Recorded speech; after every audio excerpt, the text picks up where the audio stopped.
Because this is a good conversation.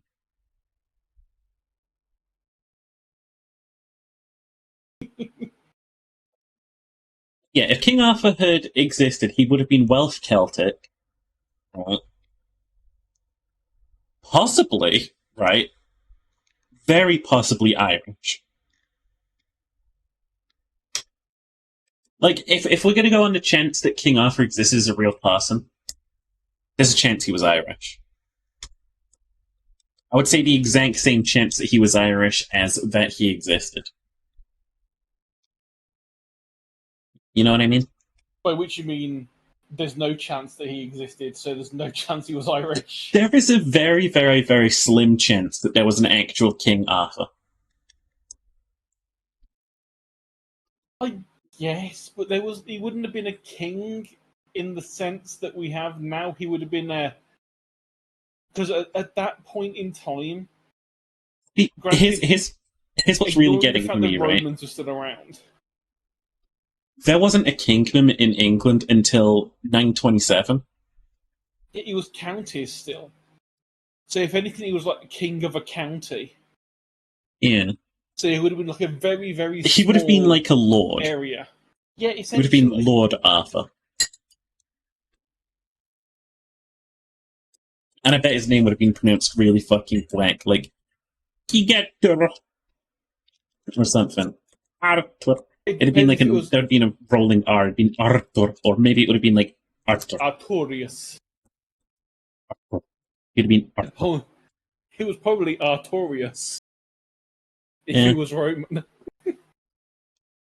Honestly, that makes a lot of sense. Like, if he was like one of the left behind Romans, he would have been King Artorius. Right? And then it was just slowly Anglicized over the years by different writers who added things in and took things away and completely swapped things around and were like, no, it sounds better and more English if he was Arthur. Yeah, you can tell the story faster. Might I get drunk, I want to tell the fucking story faster.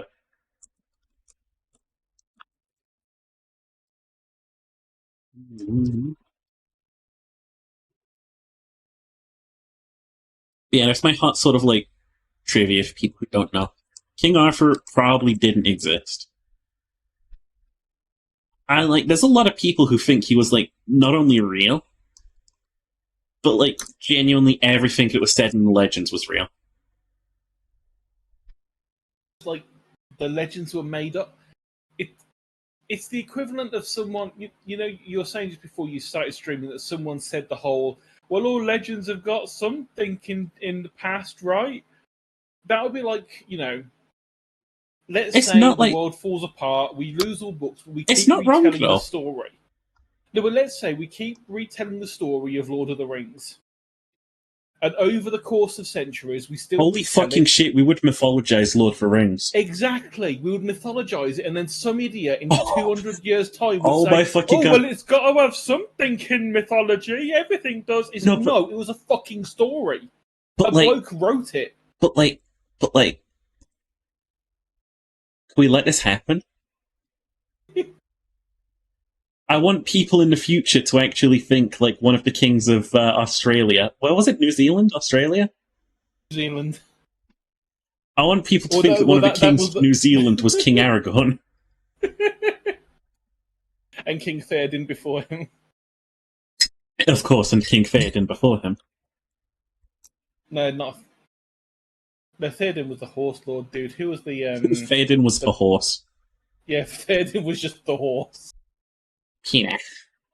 So they said no man could kill. No man survived the siege. No man could survive such a fall. And it was the horse that survived. His name was King Theoden. He became a horse to survive and left. And that is a reference to a previous sheep stream where a fucking horse survived the Alamo, I think it was. Yeah. No man could survive that. And it was because he became a horse.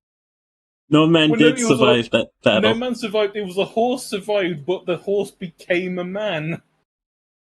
But then, like, we shot the demon energy. I'm so glad I got a refund on that game. I'm so glad. Like, apparently, it's meant to be a really good game, but just from that one story that you picked first off, I'm like, no, this is fucking I don't think ridiculous. it is. It has RPG mechanics, but no RPG. It's not a game.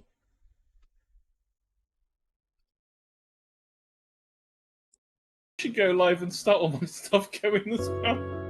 I've been too busy giggling at these thoughts.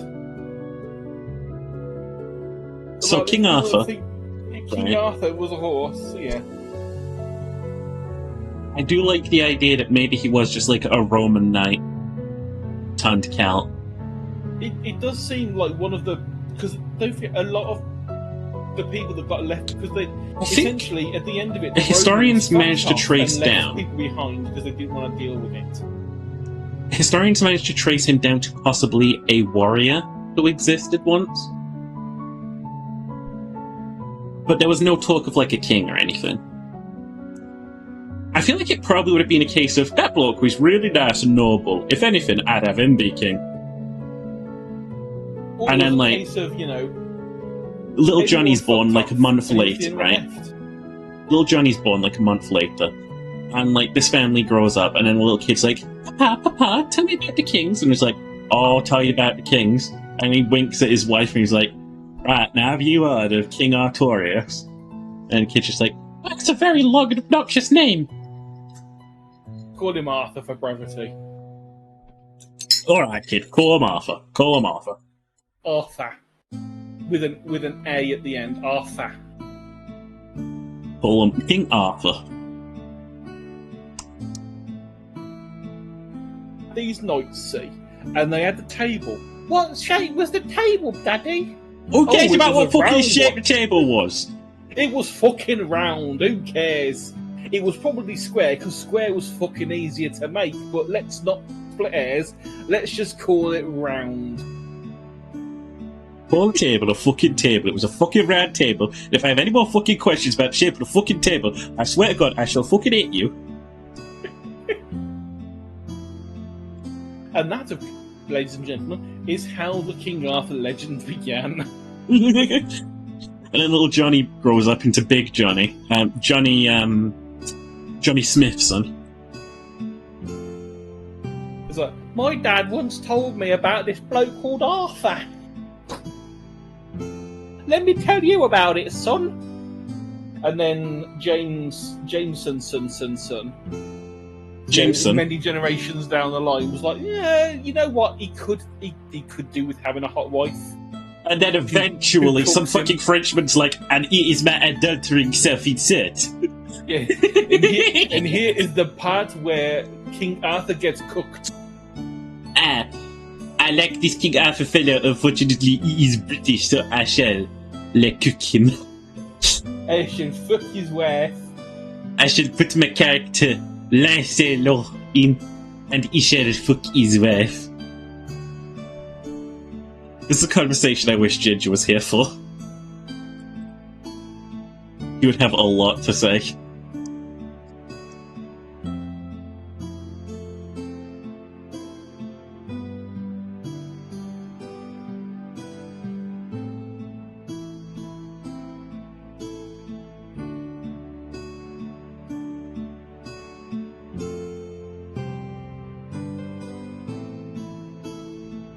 Oh, that's just glorious. I think we've done it, you know. We traced the origin ourselves. Yeah, we have managed to We did it. Yeah, we did it. All those literary historians that are trying to do all this, they just couldn't cope. But we came along and we just basically sorted out the entire Arthurian legend. Yeah.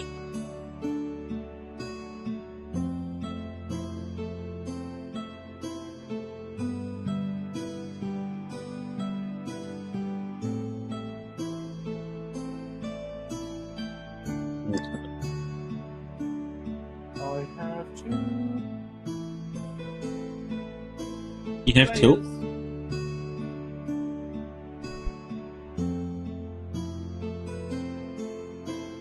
So what was I even doing? Oh yeah, art things.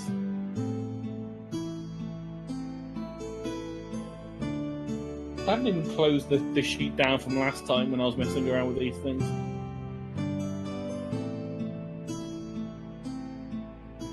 I suppose I should open up the Shaper Cheetah stream so I can see what you've been doing and all. Oh, I suppose I could stream it across to you. I suppose you could. Why the fuck would I want to make your life any easier, Duck?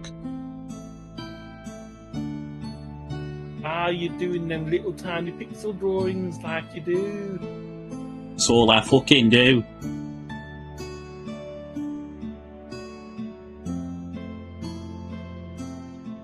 Small man on penne pasta. Yes. He's on penny pasta. He couldn't logically be set on anything else. No, it wouldn't make sense otherwise. I mean, no one would sit on a log. That would be so uncomfortable. Why would you sit on a log when you could sit on some penne? Penny. Peeny. Penis. Peen. Penis.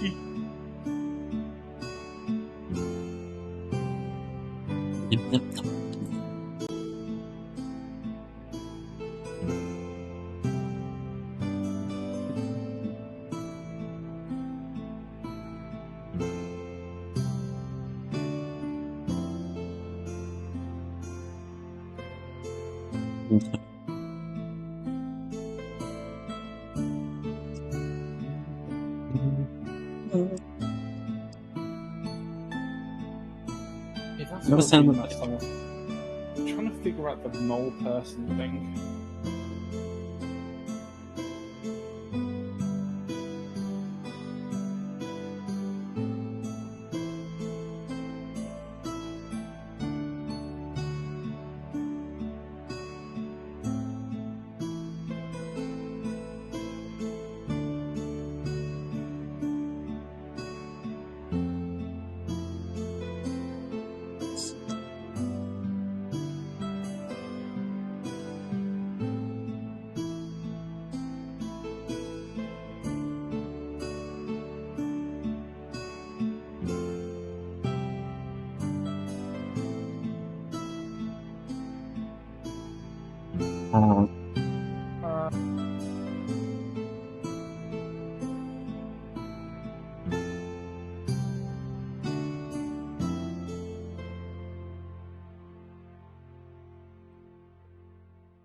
The Nick kind of creature to do. See, I've kind of completely derailed because it was easy enough at the start because we were focused on one thing, trying to get one area sorted. And so it was easy to sort of think of, okay, we know this area, we can work on this, we can do this, and then we kind of like got to the end of all we really needed to know as basic for the subflats. Yeah. And now my brain's like, but where else? And I also keep having to remind myself this place does have magic. I don't have to stick to things that just Evolve. are just either evolved or organic. They could have evolved, but they could also have. I mean, things like displaced. You know, things like the classic Displacer Beast from the tabletop RPG we are distancing ourselves from. It is a creature, but it is a magic creature.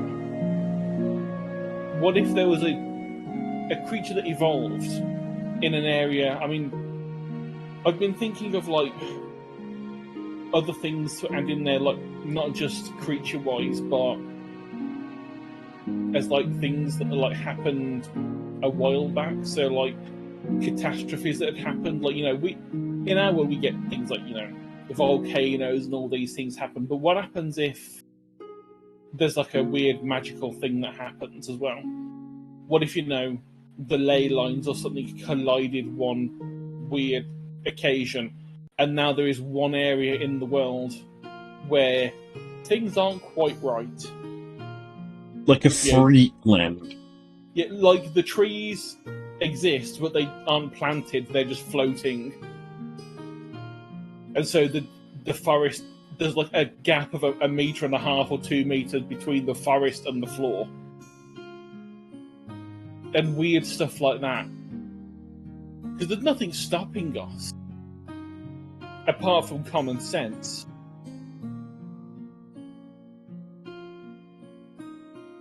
Or, you know, some of the classic things where there's like...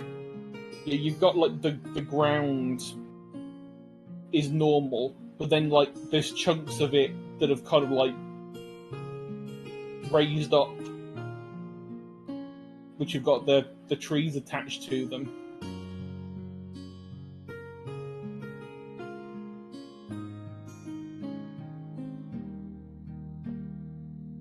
Magic. Yeah, magic. You know, now that the moon isn't the Feywild,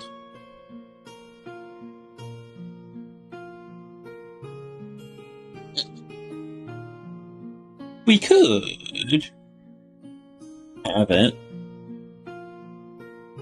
so that maybe life doesn't come from the moon, maybe it comes from Atlantis. And more fucked up ideas at 12. Like, we don't have to have the fucking Feywild off there. Everything can just originate from R.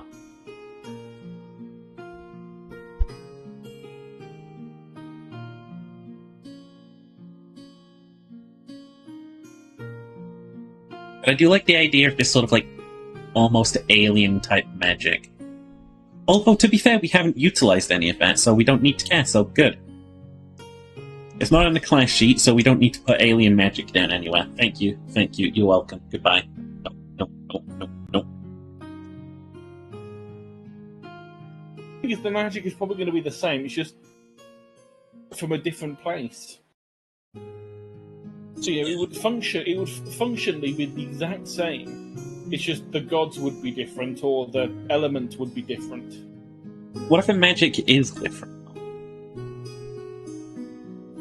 Then whoever it is that's dealing with the magic system would have to have a massive headache.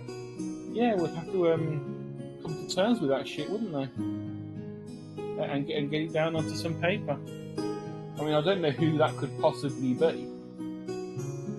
Look, all I'm saying is that Space Magic DLC can come later. That's true. Until then, I thought about a replacement for the elves. Okay. Fishmen. Specifically, sharks. What is your reasoning behind this thought? Okay. My reasoning is twofold. Firstly, the idea that I want to give people what they want, right? Oh, and everyone wants sharks. No. Not specifically. I'm thinking we needed to make a way for these fish races to be able to, like, maneuver on land. Because otherwise they shouldn't be able to breathe, right? Yeah. So what if they were already sort of an advanced civilization that's, like, crumbling? You get me?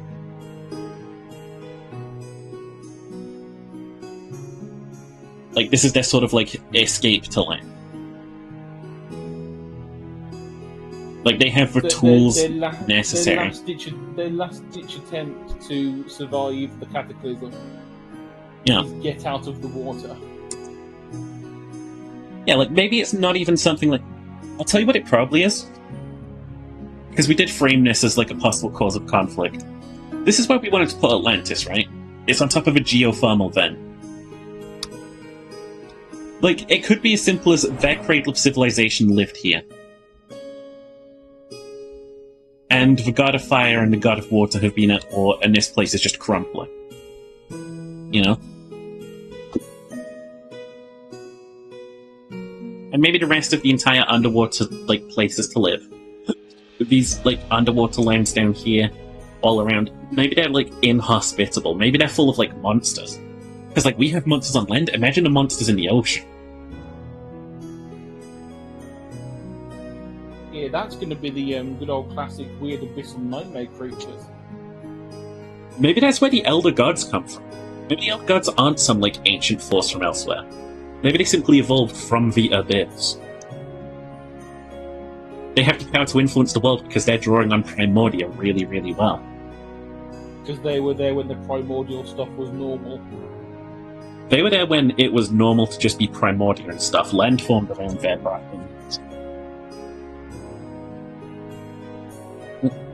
Also, hi, Kiwi. No toes for you. Toes? Toes. Where are the toes?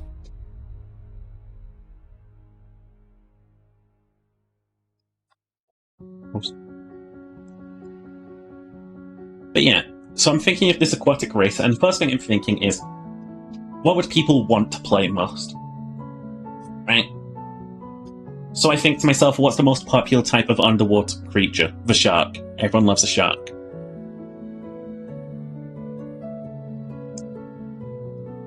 Am I about to be corrected on this assertion?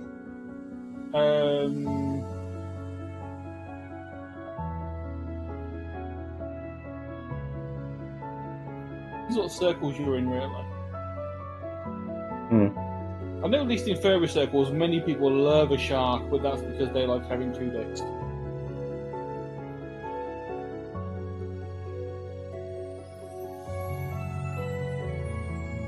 People are weird. Yeah?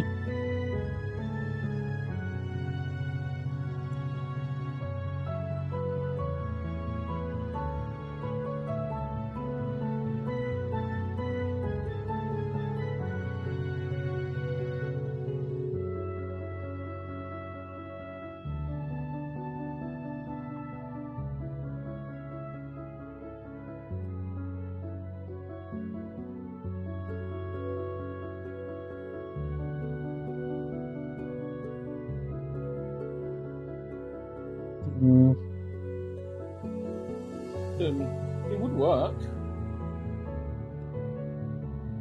I mean, the interesting thing. But like, yeah, they come up and they're like weird, they're mystical, no one really gets them. You know?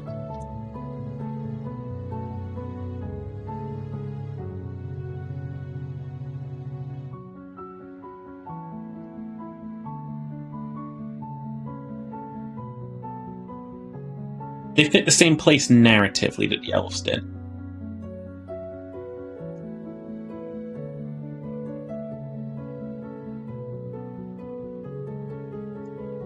The elves were just going to be weird old race came from the stars, or just the moon. They were going to be refugees.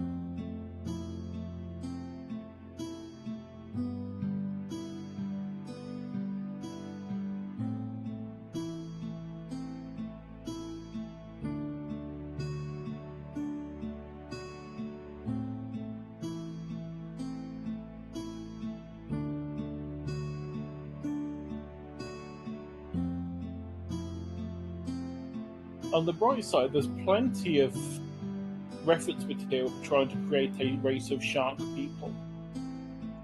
I can't imagine why. I can't either. I can't imagine that I'll have to go to a certain website to look for inspiration. Can't imagine what website you could be referencing. Neither could I. No idea what it could be. I mean, it definitely wouldn't be a lewd one. Definitely not. Never. Not me.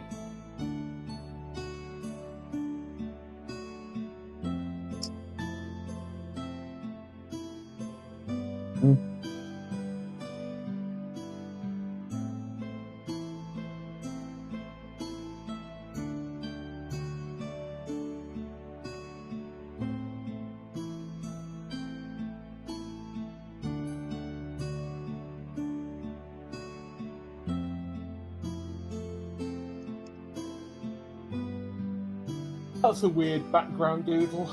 I don't do landscapes very often. I don't be doing your mom, doing your mom. Or do I? Unlikely. Because you like cock. Cock and ball torture from Wikipedia to Free Encyclopedia.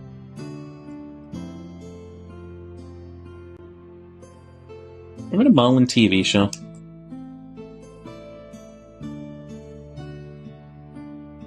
Didn't really watch it much. Watched it a bunch as a kid.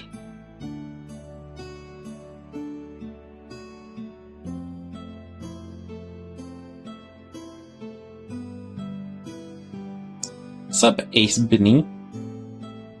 Oh no, it's the beanie. May well be the beanie.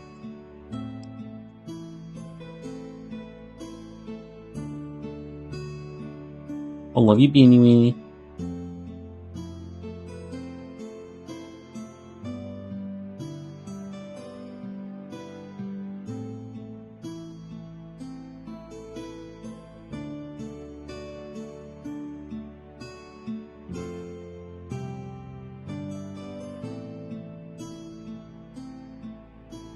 I'm gonna have this thing up right now of like a canopy shot of like the salt flats, like the salt forest.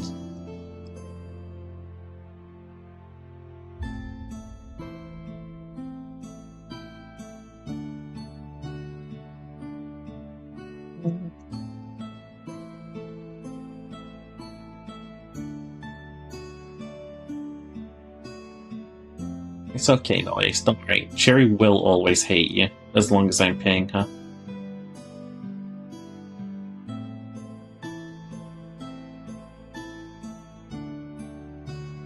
It's that Ace Panini. I know Ace Panini.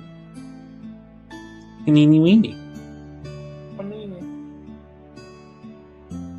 Panini the weenie. Weenie Panini.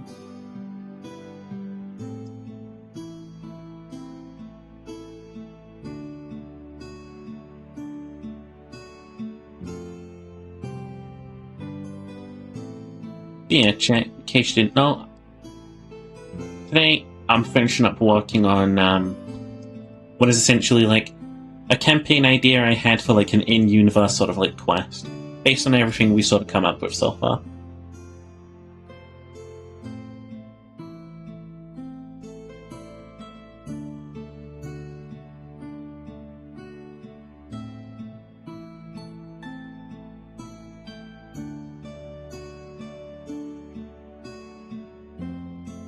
And I am scribbling because I have no idea what I'm doing.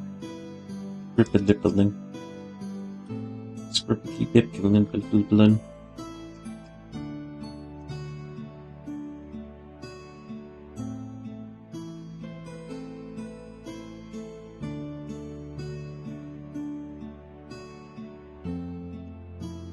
Did we decide how the sort of like flowers of the leaves would go on these trees?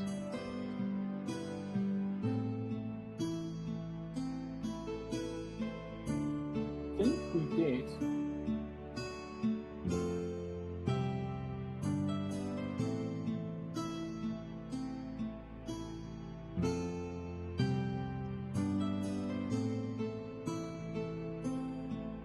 I can't brain it right now. Trees and leaves and stuff ain't my forte. Neither's drawing people.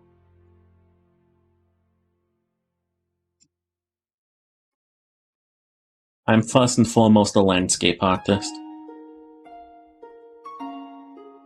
Then a world builder. Then a human fucking disaster.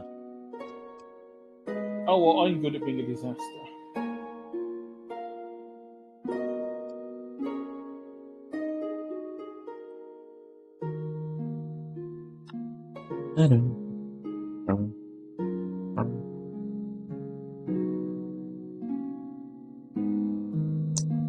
Oh my god. Oh. I remember when Elon said that he was going to take over Twitter to remove all of the bots, and has made it so much worse for bots. Like, the site is full of bots.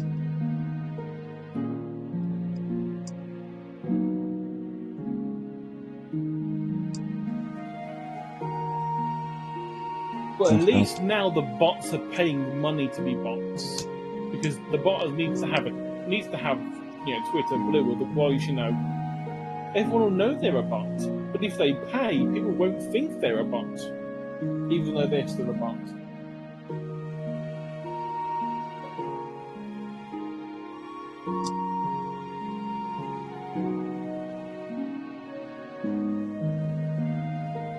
I love when I get a little message saying someone's followed you. I'm like, yay! And I see the word graphic artist. And I go, oh, you're an artist, are you? Let me have a look at your posts. And they're just generic posts that just have a random line and a shit ton of hashtags and a bunch of art that looks nothing like each other. A nice style you have there of everyone else's. Gosh. Because it is all everyone else's work that they have stolen for their bot.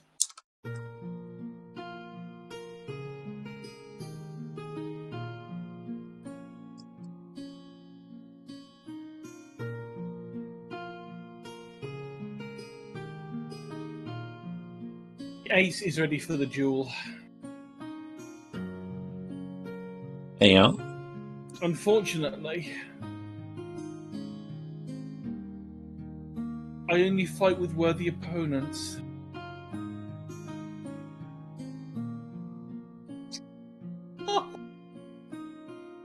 Got him.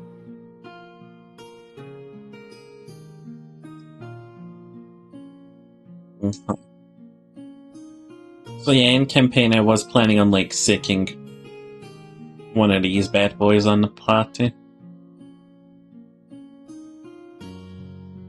It's one of those kind of easy things to draw when you obscure most of the screen. You can just draw the leggy bits. You just only gotta draw the leggies. Oh, how cool would it be if each leg has its own health bar? It would be fair. When it gets to adult size, it's like, okay, there's not just it's not just one set of health now. It's like, you could try it going for its regular health, or you could just try taking off a couple of its legs so it can't run after you as fast. So which do you choose? One of them is certain death. The other one is mostly certain death.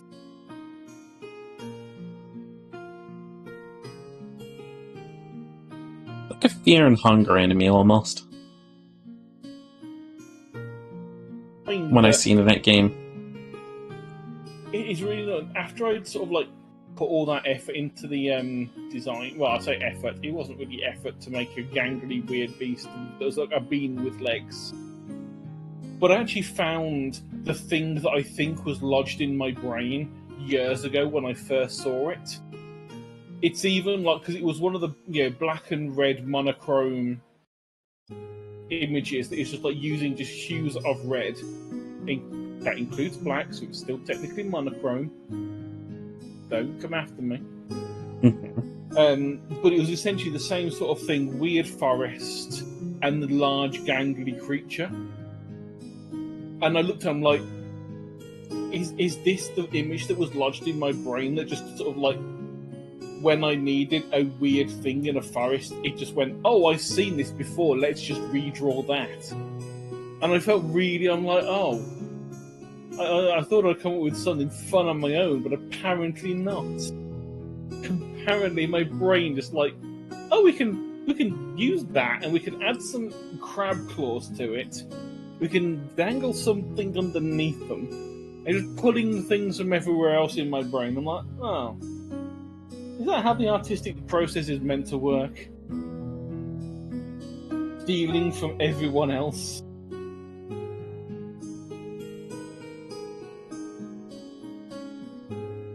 Yum, yum, yum, yum. I feel a little bit like, huh. I thought I'd done something here. I mean, to be fair, you did. You made a really big spider. Yeah.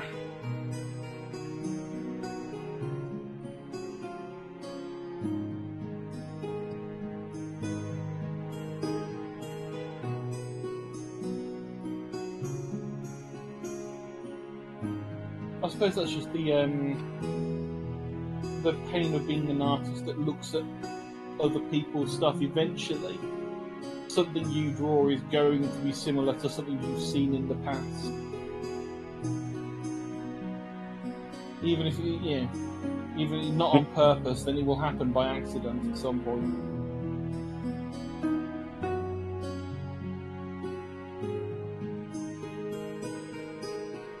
I know there's another artist that, I mean, if Joshua would hear, Joshua would be able to correct me on the pronunciation of this. But it's like Belsinski, I think, or something along those lines. No, Beksinski, I think it's written as. I don't know if that's the correct pronunciation. But they do a lot of like weird, absurdly morbid art that's in black and red monochrome stuff, and I really like it. I have a print of some of their stuff in a frame in my living room because I just liked it, and I'm one of those weirdos who's like, I like that art, I'm having that. And normal people will go, that's really freaky art, why do you want that? And I will say, I like it, go away. Yeah. I'd be one of those weird people that would have like a giant painting of eyeballs on the wall if I could find a fun one. If I didn't, I do have canvases. I could do it myself. I could pretend it's by some master painter and go, no, it's actually just me. That's why it's shit. You do a Bob Ross painting and then just add loads of eyeballs to it. The eyeball that grows on the Bob Ross painting. And here we have just the little friend. And his eyeballs. All of his eyeballs. Draw a little Cthulhu rising from his slumber in his temple in Relay. Oh, isn't he lovely? Such a lovely little friend. And over here we can have Dagon. Oh, Dagon, what a little cute little critter. Oh, everyone needs a friend, don't they? Meanwhile, Bobby's going slightly insane from drawing these monsters from beyond.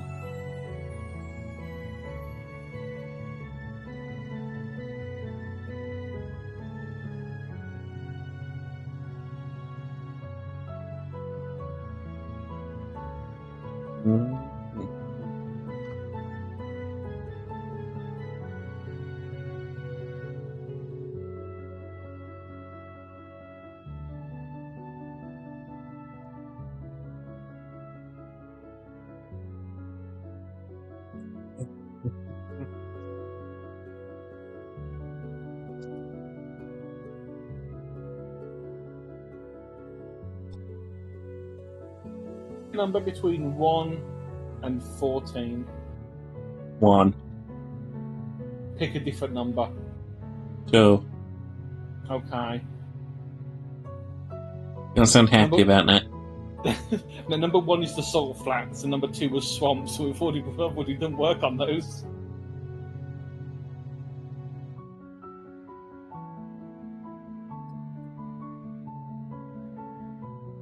Yum, yum, yum, yum, yum.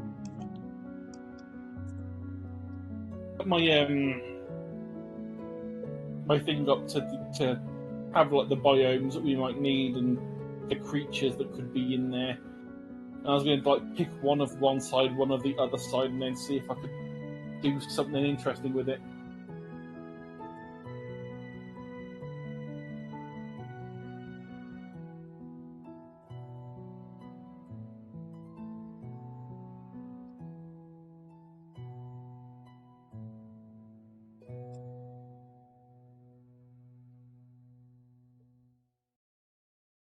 Okay.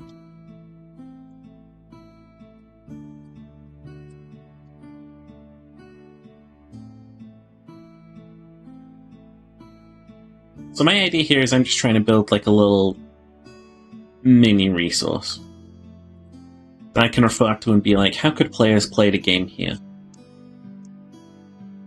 So I write this little campaign 1, the Wailing Salt. The local settlement you were travelling to is abandoned, and its residents have been corpses for weeks now. Rags cling to the salt-crusted bones.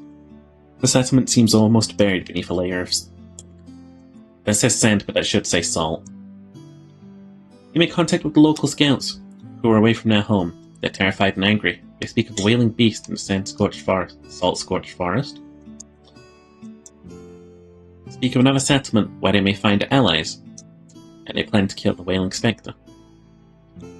Find the settlement in ruins also, a fresh cake. Even more villagers join the fight. They speak of the attack as you gather around a fire, telling you of how the Spectre descended upon them suddenly. They watch the swell of salt tearing their people apart. They watch their loved ones reduced to naught but bones. Then, after hearing a distant howl, the salt departed into the forest. There's no way to leave. The only way out of the salt forest now is the slim chance of leaving together. As you travel the forest in silence, you get brief glimpses of the deathbird circling you coldly. If they can sense your doom, in a hostile place like this, their senses are likely to act. The locals warn you of the threats of the forest, and you manage to avoid many potential dangers. Stepping through this terrain, you are always being hunted. Death comes on 8 legs. Roll an instinct check. So, like, this is like a survival section. If this is the first campaign you ever throw the players into, they're not surviving. I mean, they're not taking this thing down, they're simply surviving until it gets what it wants and leaves.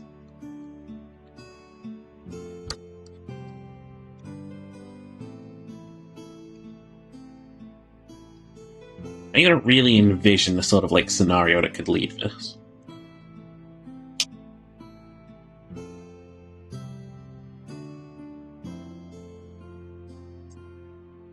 I'm gonna envision it.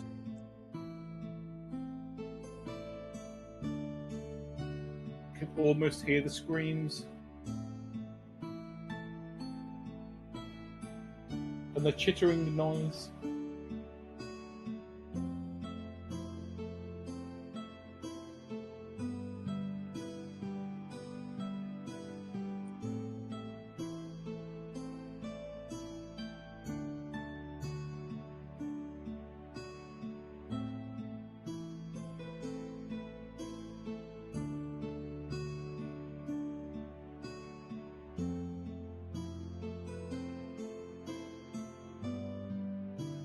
I realised I haven't actually had music playing for this time.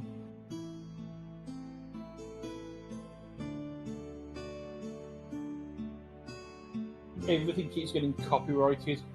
You can have Bomberman OST.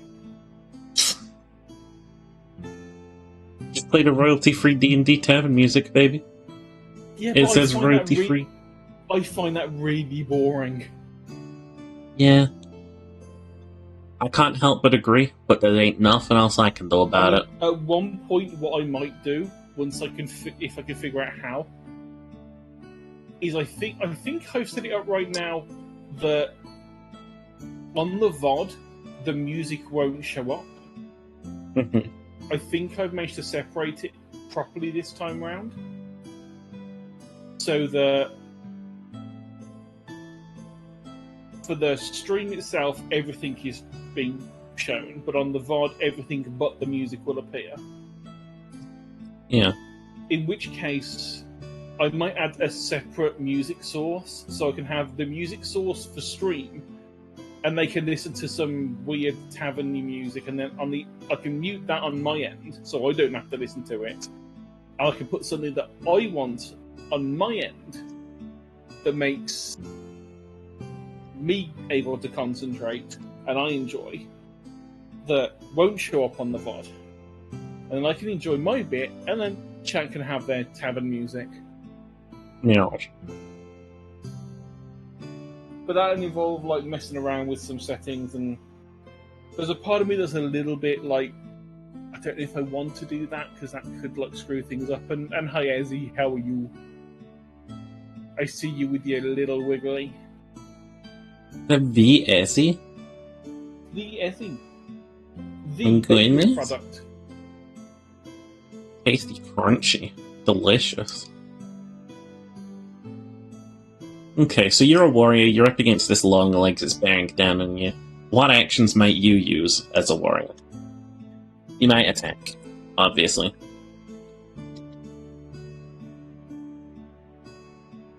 You might defend. I think defense is out of the question here. It's probably going to be more like dodging. Yeah. Evade. But even then, the long legs is fast. Oh yeah, the long legs is quick. Your options as a warrior, attack or evade. Maybe distract.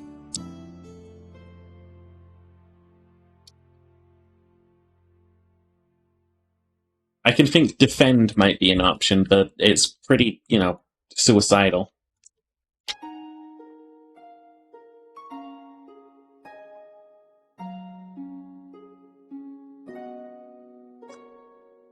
Like, put yourself between it and someone else, you're probably dead. Big old line through that.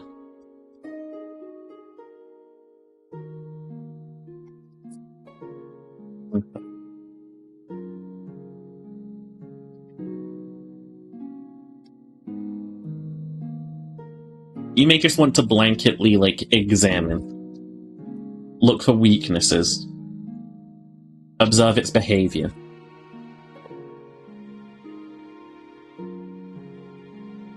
In the rarest case, you might be able to, square up and intimidate.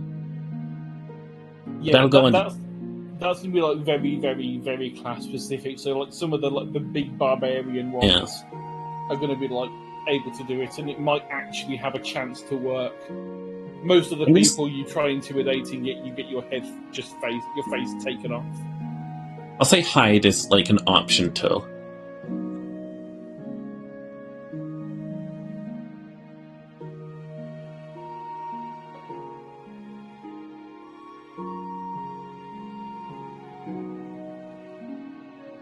Now here you've got Johnny Spellcaster. Right? Now Johnny Spellcaster, let's say he's a sigil wielder. And he's got these, sigils that he's casting. Or, drawing onto things.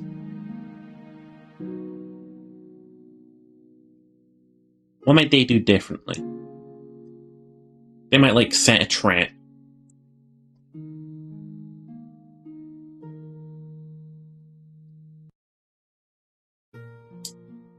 You see me setting traps, doing things that might give bonuses to them or their party. So putting down sigils that make the party faster, make them have better reflexes, things like that, maybe.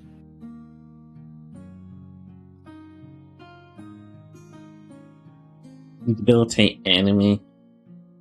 They might try and do. I mean, if you can get up close and slap a sigil on one of the legs to like paralyze a leg or something. Yeah. It would make the fight a hell of a lot easier if one of its limbs is not usable.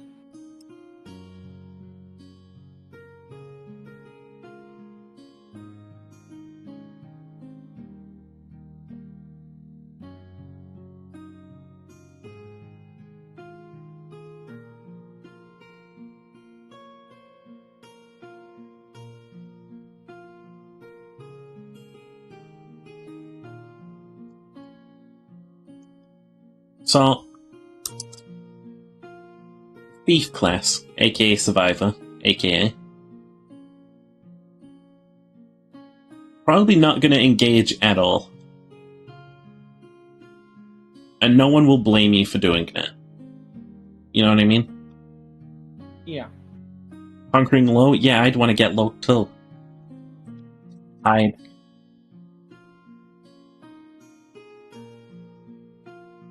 escape. Fucking run.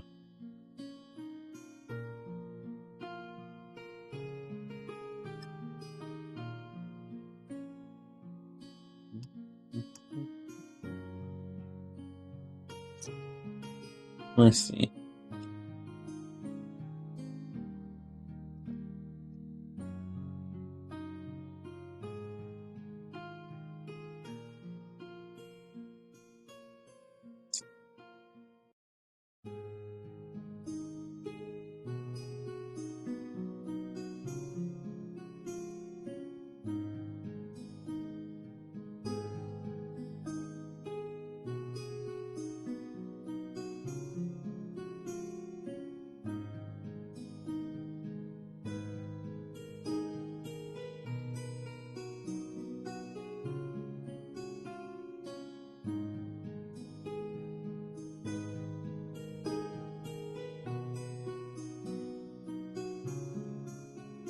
There we go.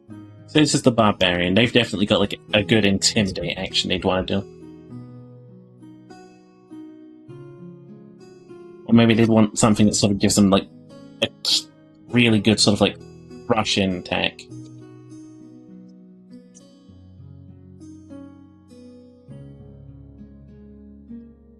Like crash into them, do damage.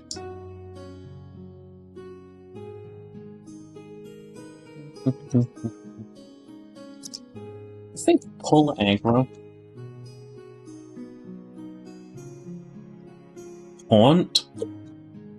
Haunt is a generalization, but it'll fit.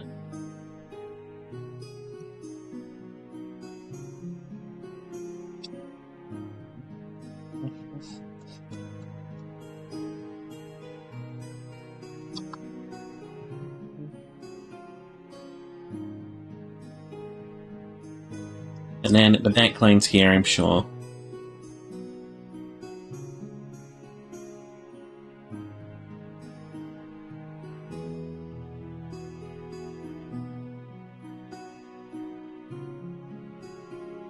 You got someone who's like probably deep with like spirits and stuff.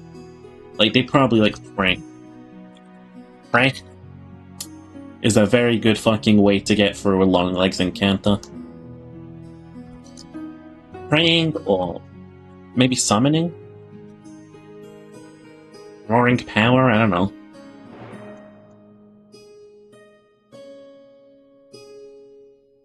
Defending's just not something you're going to be doing against this thing. This thing's eating some of the party.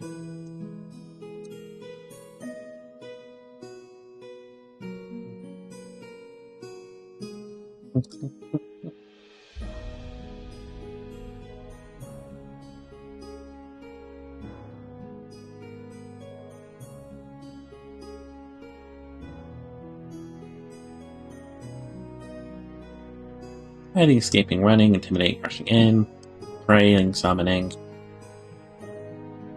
Those are about all the actions you'd want to do.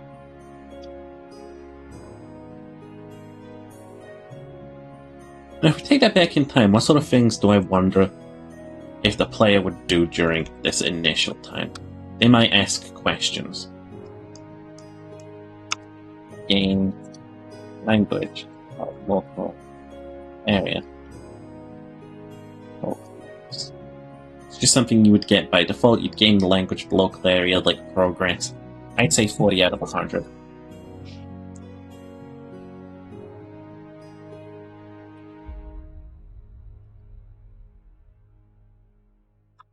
How would you investigate an area?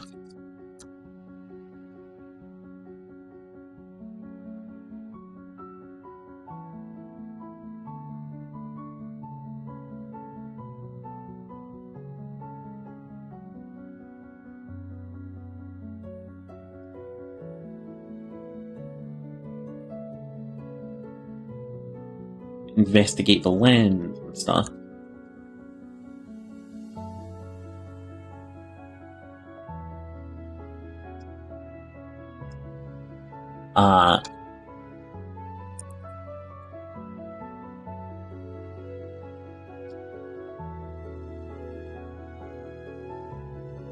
What sort of nature knowledge you have of the area.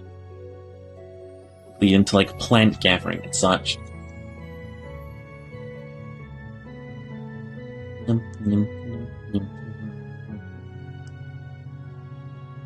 Investigate land, glean some nature knowledge. Any other natural studies that you want to do?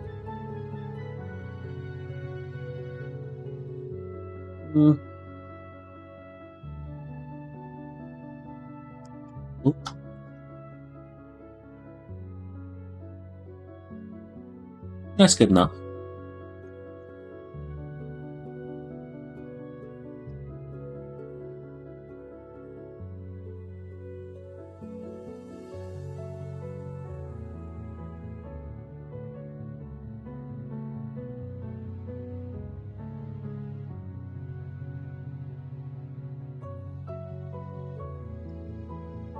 Okay.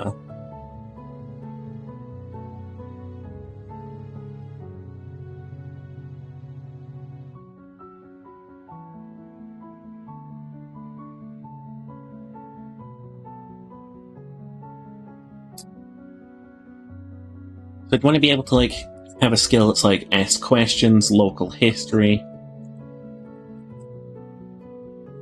like gathering history. Something that a player would probably want to do.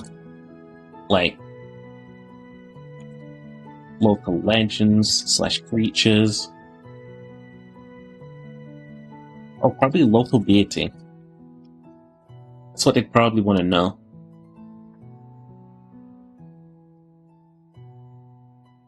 Deities, legends, histories, and stuff. Beasts.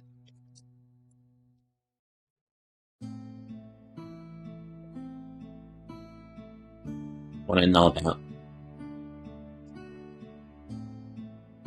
Okay.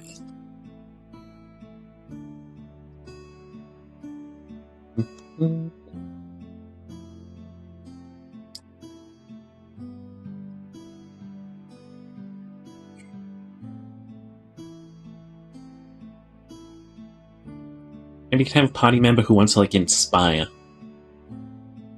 Like the locals. Stuff.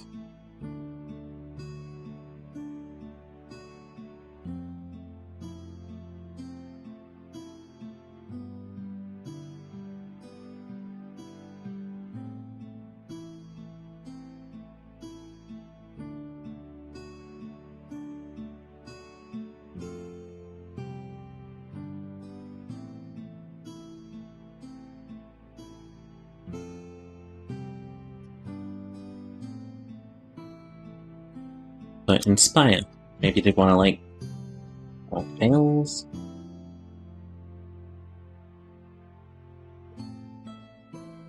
Maybe they'd want to like spirits.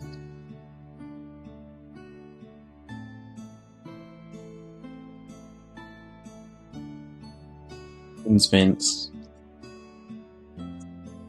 Or would want to like convince them like, we're heroes, we're here to help you. Or maybe they'd want to like deceive them. We're heroes, we'll help you. To use them.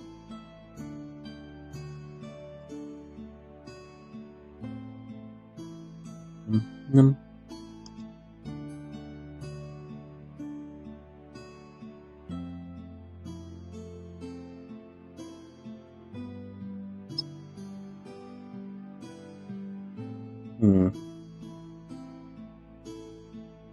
else could you do with, like, the local populace?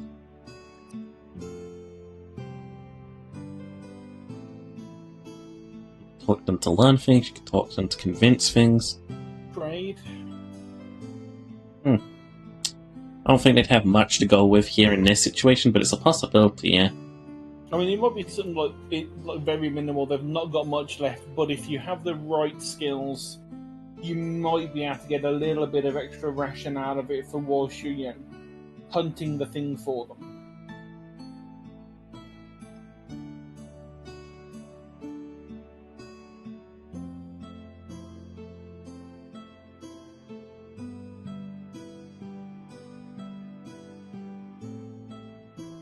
There's a villain's route through every situation, too. And maybe that's like, you corral the tribe and you make them, like, go to war for you. Like, you're gonna go to war with this, like, monster and you're going to do it in the name of my gods. Etc. You, like, intimidate them.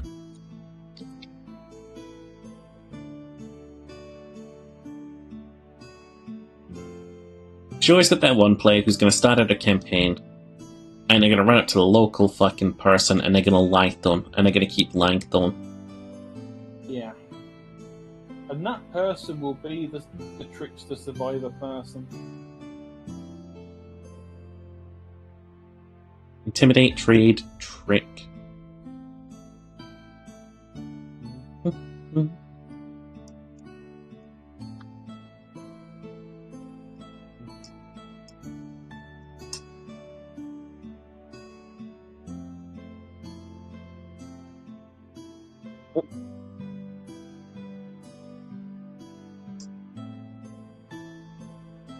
Good idea so far. The middle stretch. I gotta keep checking my comm statuses. This is supposedly the last day that this is supposed to be in commission, and me and the guy we talked about like extending the time for it. Like I was like, as much as you need, dude. Like take your time. Ah.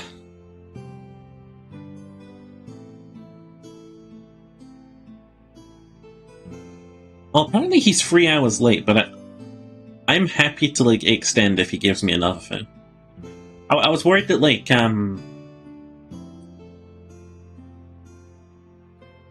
I was worried Five would just like cancel the order and do like a refund on me, which is not what I want because I generally trust people, you know. Ginger.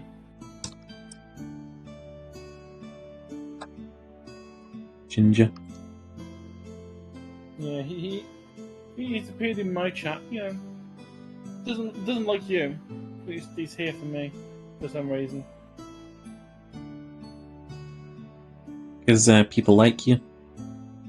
His second guess he got it when he saw that I have got reference images of tortoise, and lava, and his first thought was tiger turtle. Tiger. Look, magma and lava are really hard to try and draw when you're a shit artist. I can relate because I'm a shit artist. To be fair, I like the kind of tiger pen. Figured what this was. It was because we were saying about there could possibly be magical creatures that hadn't necessarily evolved, and they did form from the lava. And the shell is basically the hardened lava. And the bits that are walking around the head and the legs are just the bits that haven't solidified yet. What if the shell was more volcano-like? Like it looked like a little sticky uppy peak bit. Well, then we risk getting to the Pokemon stage because one of them. Yeah. It would be a fucking Pokemon. Yeah, at that, but there is actually one. I think it's like I can't remember the fucking name. I can't remember the name of it, but it's essentially I think it's like Voltortle or something, and it literally is just a turtle with a volcano. Whose tortilla fucking Shelby? Shell. Hey, I'm here to squash the capitalism and do I'm there to spread communism and chew gum, and I'm all out of reasons to live.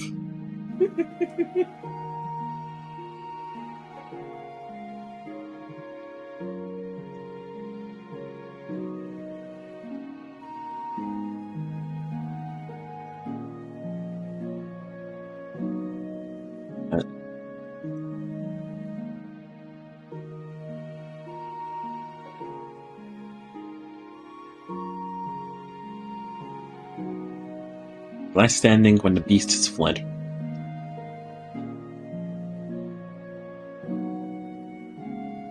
An alien in a hostile land.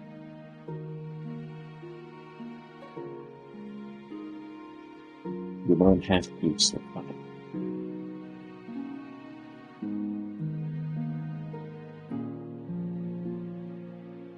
Careful.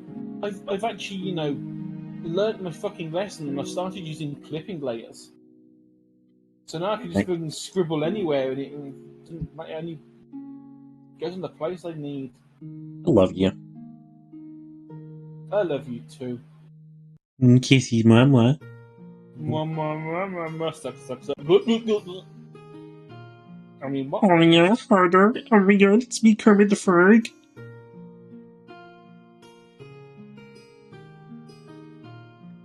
Torkoal, that's it. Thank you.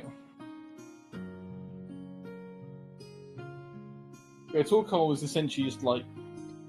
I tapped out of your stream and I was gonna, mention, I think the scale should be a little more charred looking, and now it is. Yeah. Originally I just grabbed a colour and I'd, taken the colour of the half done magma. I figured that the edges might be a little bit, might still be a little bit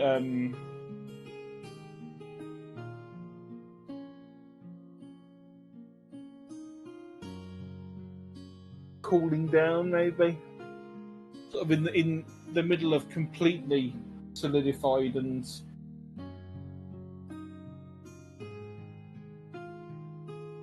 But the problem is that picking that colour, it comes out as pink. Which it works really well on a photo of lava where it makes sense, but when you're trying to colour something in, it doesn't quite make the sense.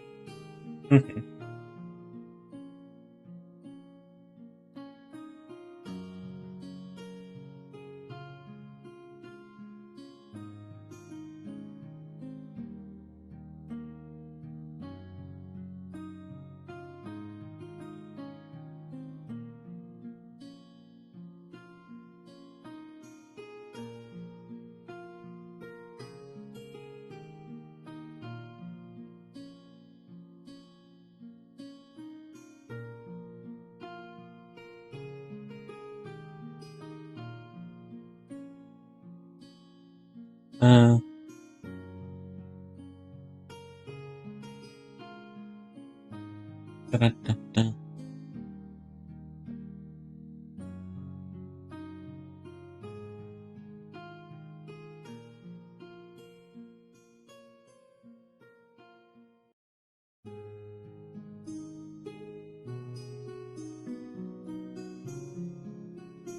Nom, nom, nom. In Ginger's playthrough of Pokemon Ultra Moon, when he was in need of a 6th team member, because he'd cycled through 4 candidates who were all shit, and on a whim caught a Torkoal, and she was godlike, apparently.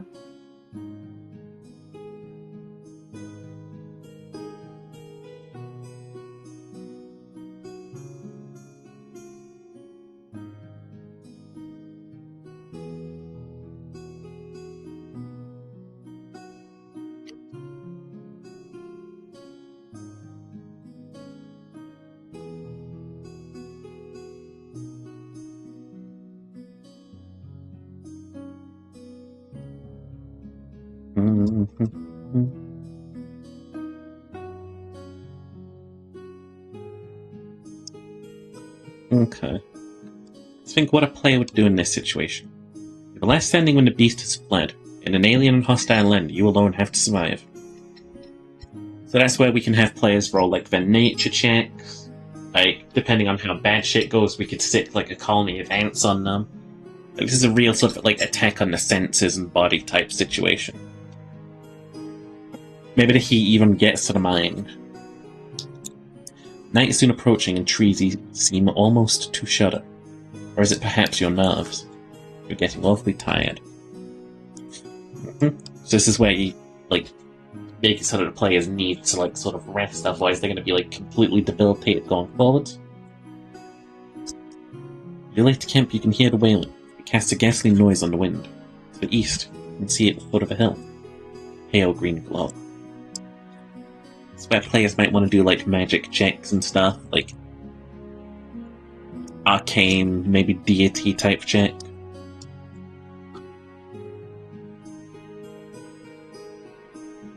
Like a magic check.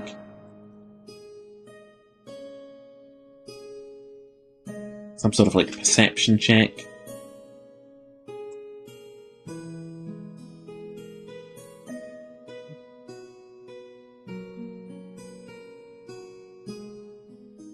Never mind. Play here might like try and soothe. Make sure everything's okay there.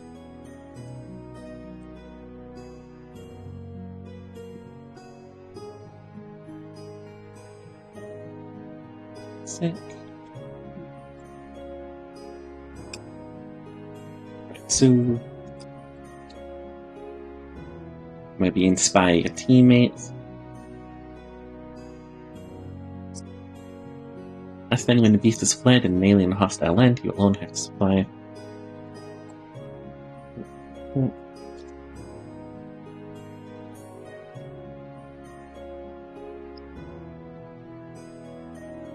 More beasts.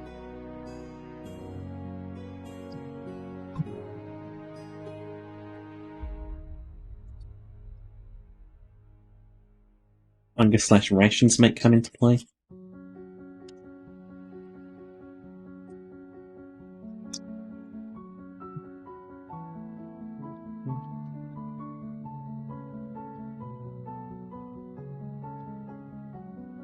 Let's see.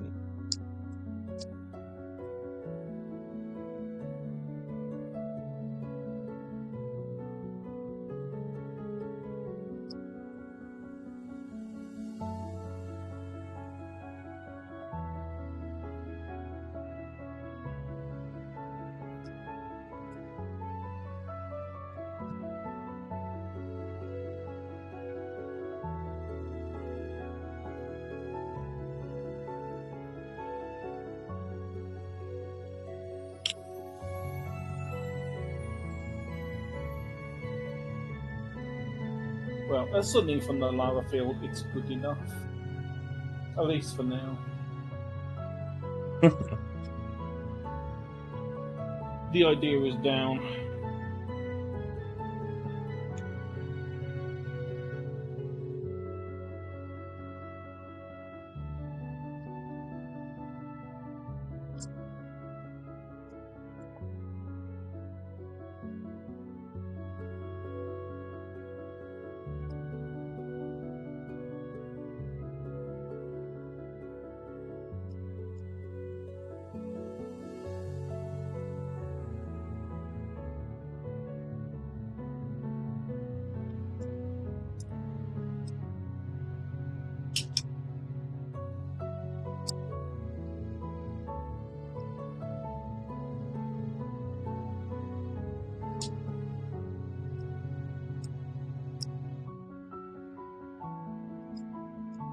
Okay. Can we get a bag of jumbo marshmallows and throw them at you? Don't do that. It'll stick to the wall. It'll be gross.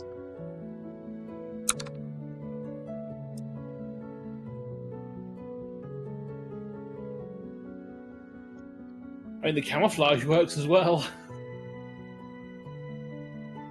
Not gonna camouflage in marshmallows. No, I'm not talking about your marshmallows, goddammit. I'm talking about what I'm working on. Ah. Although, as a sheep, yes, marshmallows would be a good camouflage for you. The only problem is we would want to eat them, and thus we might accidentally eat you as well. Don't.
Except Spaghetti and Sheepa have stream avatars. Why have you done that? But they are not who they should be. This is why I don't fuck around with excess, like, stuff like that. Well, I got bored.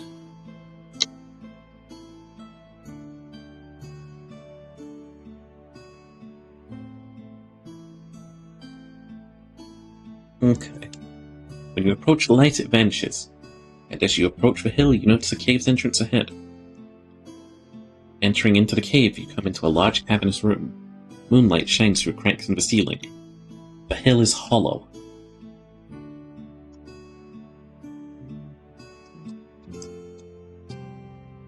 Doo-doo-doo-doo.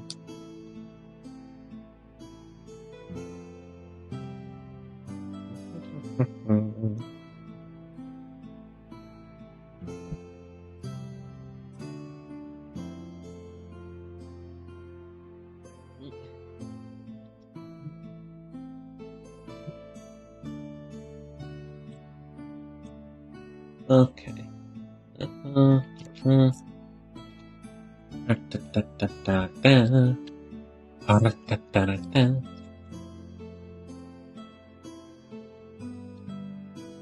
Hi, Senpai.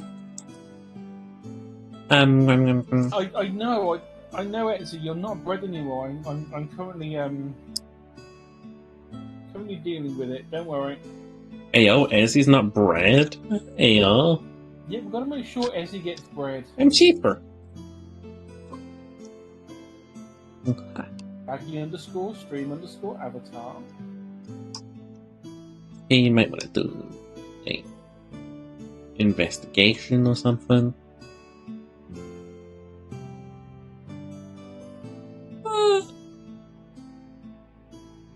Sentai, you're not sheep. I'm sorry. It's not true. I mean, have you thought that possibly they are? Have you thought of keeping your mouth shut? If I did that, I wouldn't be able to gobble you down. Oh, no.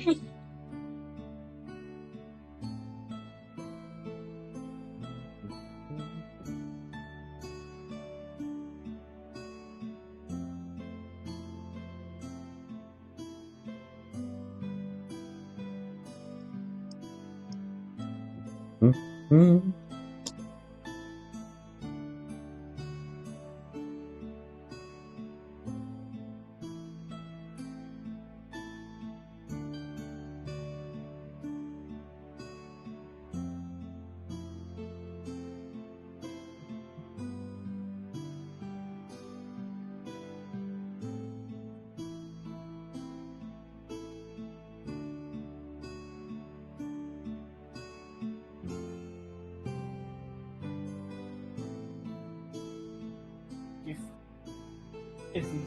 His face back.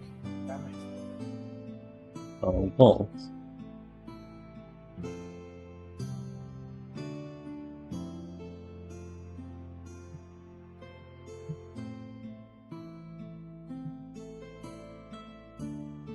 Wow, you really had to bomb Sheepa like that. What?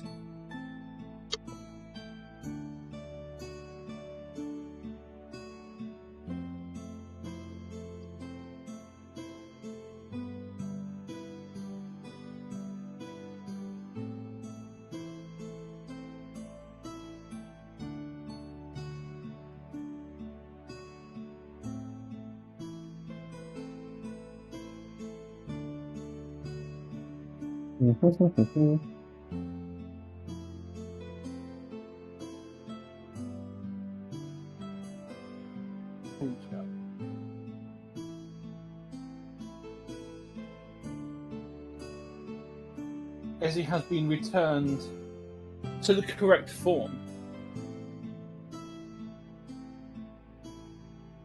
Hey, Ezzy.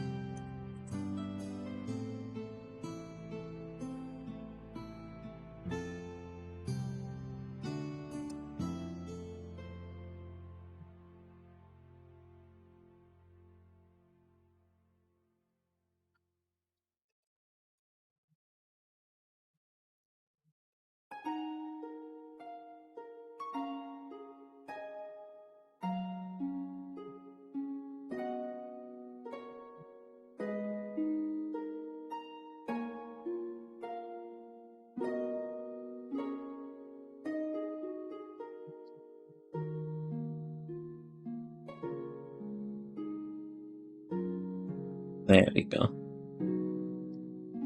I'm on that freak shit again, Cherry. Huzzah. When you approach the light, it vanishes. And as you approach the hill, you notice a cave's entrance ahead. Entering into the cave, you come into a large cavernous room. Moonlight shines through cracks in the ceiling. The hill is hollow. You're within the belly of something large and dead. The wailing cry begins to echo off the walls. In the center of the room, wind begins to swirl, picking up loose sheets. Sheets wrap around a skull resting on a spear, before lodging towards you. The ground is torn up as it moves angrily, and only then do you notice the thousands of dead ends. It's like the big confrontation in this is basically like a poltergeist of the Sens that's decided to just like, maybe it was someone who like fell into like this hill that wasn't a hill, and it was just a drill ant colony and died like agonizingly, and they just decided to haunt the fucking place.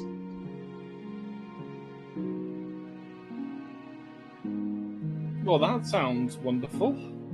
Yeah. We wrote this, Cheery. Don't you take any credit.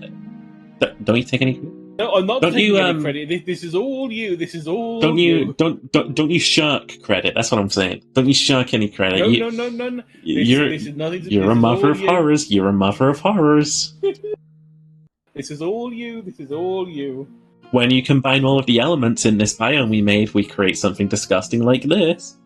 There's a cave with thousands and thousands of dead ants in it who were all dehydrated to death, and that cave is the dead fucking remains of a giant land whale.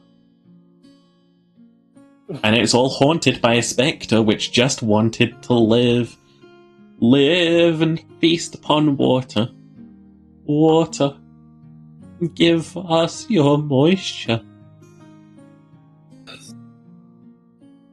And the only way it's represented is by the sheets. Sheet or tapestry, I think, just sort of like clings to these kind of things. Otherwise, naturally, they would just be fucking visible.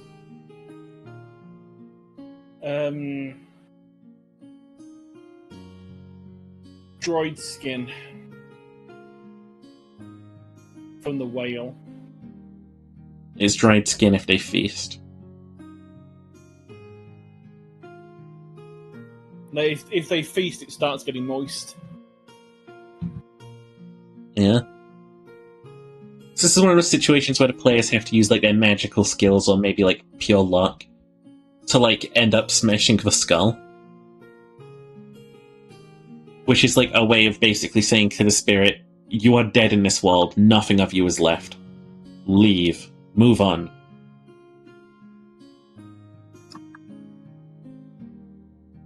Which I imagine drill ants probably didn't eat, because they can get around that shit.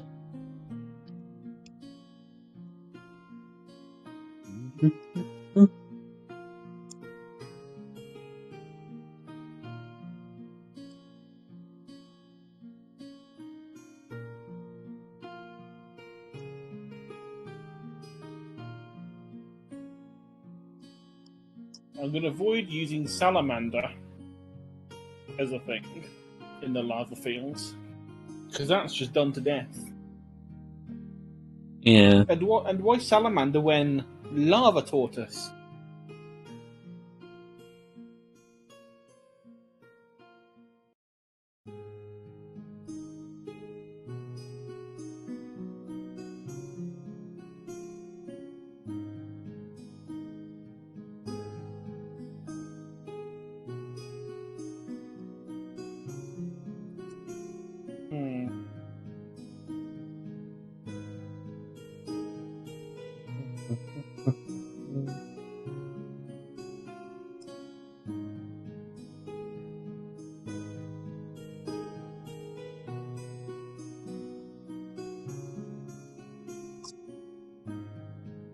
If we like it or not, this is a world of horrors. Oh, yeah.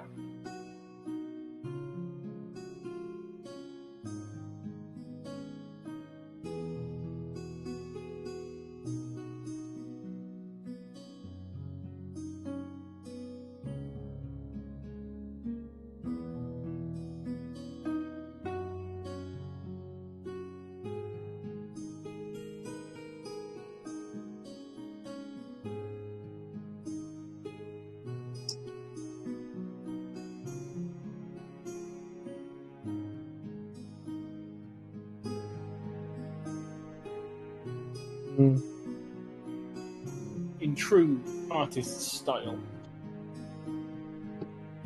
It's time to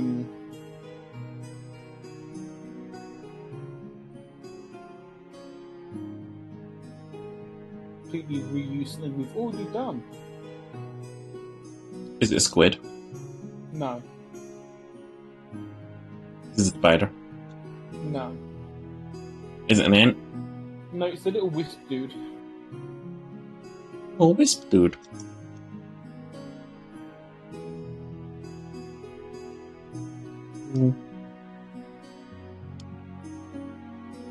Okay, so here's how a very basic campaign could start. Traveling through an area, stranded, you need these people to help get you through. So the only way through is to basically help join their hunt. But as you join them, they're all picked apart by one of the beasts of the area, which you have to fight off. And then you have to sort of like survive this alien terrain on your own. Only to discover something else.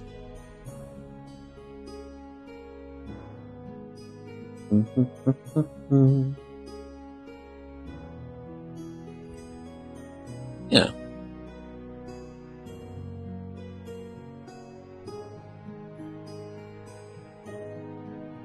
Okay.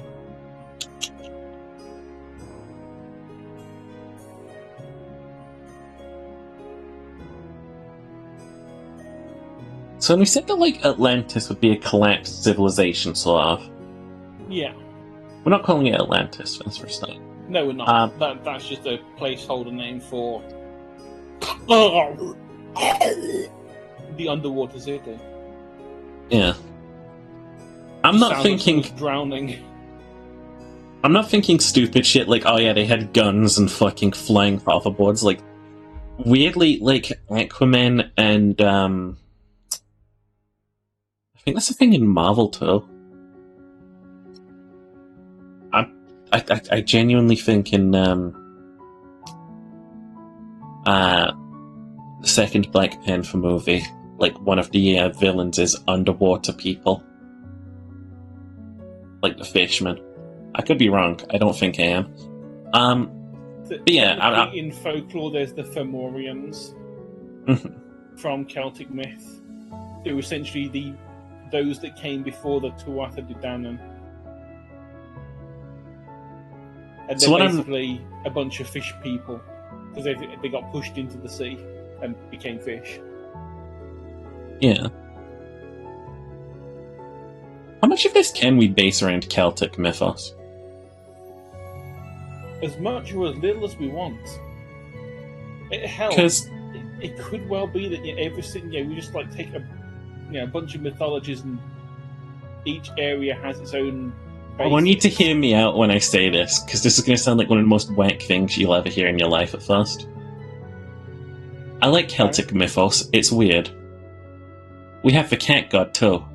I like Egyptian mythos. It's weird. I don't think anyone's done this combination before, have they, Cherry? There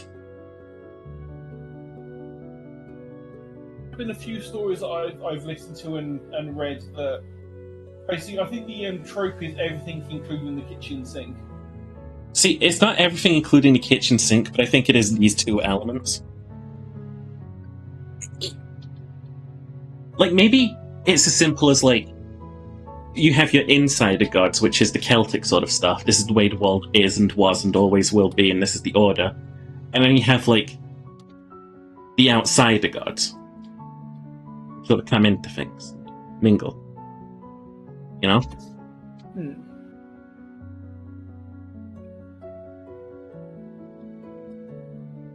Because the way that I understand... Oh my fucking god, my hands are covered in fucking chair stuff. Hang on, I need to go wash my hands. He's becoming chair. I am more chair than human right now. I swear to you. Don't say it with me. In the meantime, sneak peek of Mark II. How much do you know about Celtic mythos? I know a man became a salmon once. But it's okay, he got better. I don't know a hell of a lot. I do have the Mabinogion somewhere around on my desk. Or Mabinogion, I don't know how you pronounce it. See, because like coming up with our own unique gods is kind of... I won't say it's hard. You find a concept, you make a god for it, simple.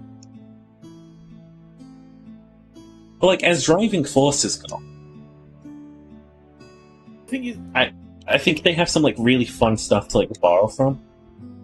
There would be fun stuff we can look at and sort of take inspiration from, but it's also fun to think along the lines of, when it came to prehistoric, because don't forget things like the Celtic mythos, we were like well into the Iron Age at this point.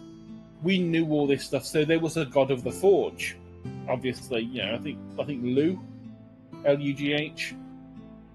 Which would be the gods of craftsmen.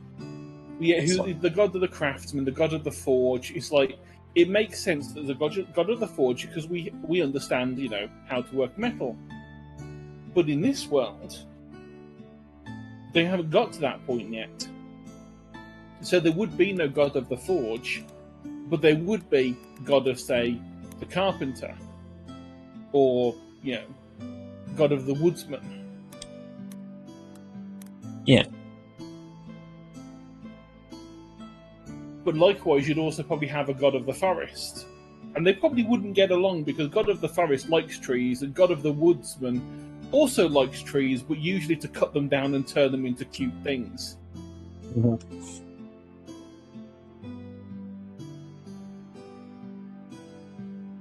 And we've also got to imagine as well that a lot of since we know that the gods are real and there's just a set of the gods, do they appear the same to all races? Do they imbue the same things to each race? Like, say, the god of the woodsman wouldn't really make sense to the Crockmen in the swamps, because there's not really woods. There's some trees here and there that they build on, but there's no like woodland. So would it be like the god of the reeds and things like that? So like, it's more like god of the major resource in your location. Yeah, it makes sense to me. God of the clays, God of the reeds, God of the sands, God of the salt. And that would be one of the gods is all of them, but different races. It's like I don't know if you've known the like the real world thing that all gods are the same god. They're just different facets of the same god. Yeah, that's the thing in a lot of religions as well. Yeah, there's a lot of religions in that have got that thing, but it's also like an overarching thing of what if they are all just the same god, and it's like depending on which bit you look at, you get a different thing. But that sort of thing. But say there would be the one god of resources, for example. The Crockman would look at it and go, "Oh, that looks like a Crockman to us," and they're the ones that gifted us the clays which we make our houses with. Whereas on the other side of the world, in the tundra, the giants see it as like a giant, thick giantess woman who gifted them the ability to, harvest the snow and the ice to make houses. But they are still the same god, even though to two different races they look very different and have different names.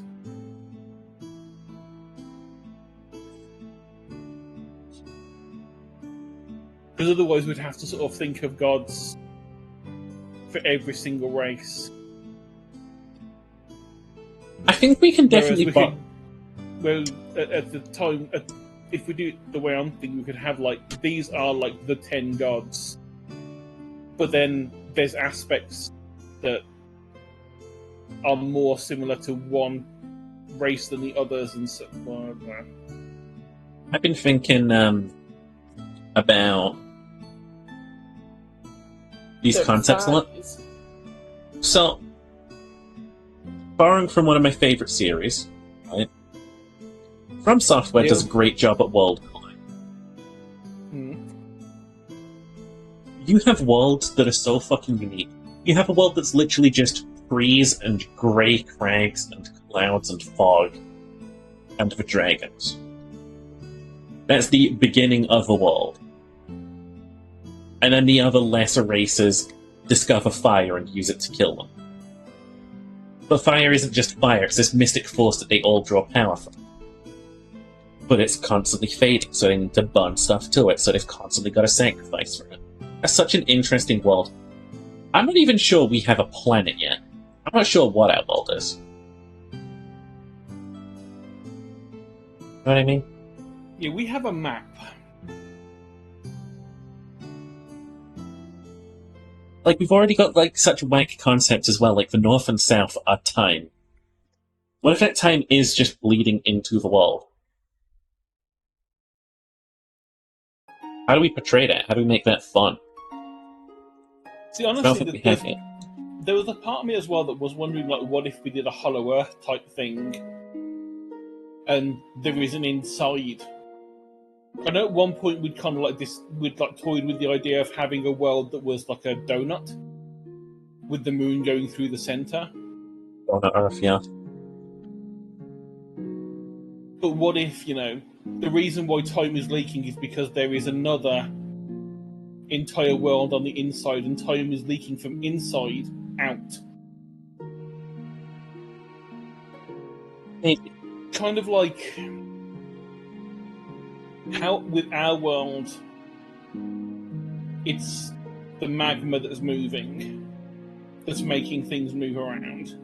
What if that was time? And it was currents of time that were making things happen and shifting the continents.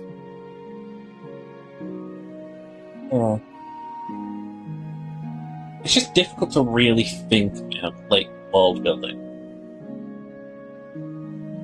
You know what I mean? With our one, because we went with the idea of it was more realistic based and more grounded, we didn't have a weird magical, this is how the earth this is how the world began. The dragons shat out the fires of death, blah blah, and a bunch of random stuff, and then the world was made.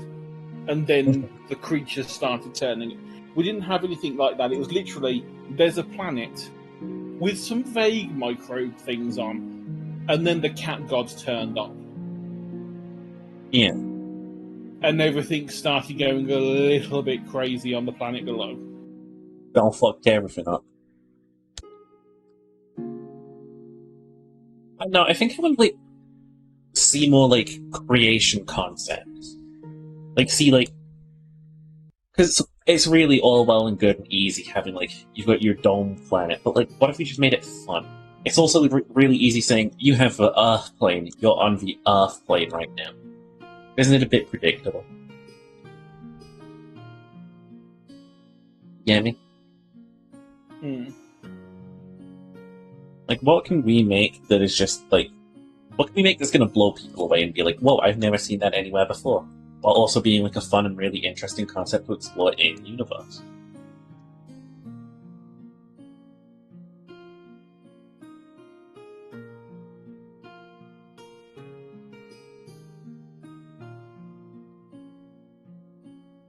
And that's where the hard bit comes, because a lot of concepts have already been done. I mean, even thinking of what I was saying earlier about, like, the magical cataclysms that just kind of happen across the planet. In the same way that, you know, we would have, like, volcanic eruptions, you know, there's mana eruptions that cause weird stuff happening.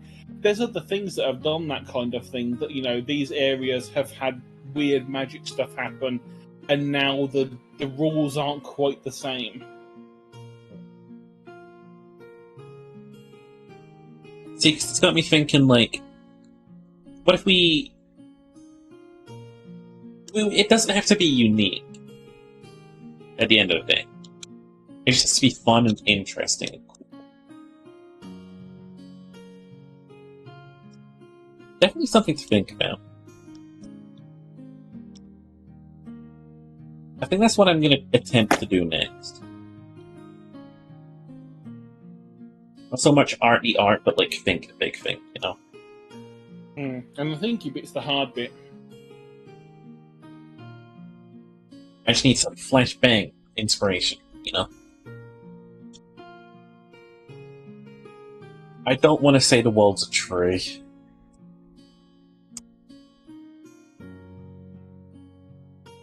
Yeah, too many things have done the world as a tree.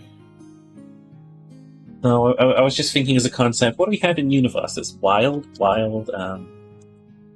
maybe it's a tree? No, it can't be a tree. That's stupid. The world's a giant tree, we'd all fall off.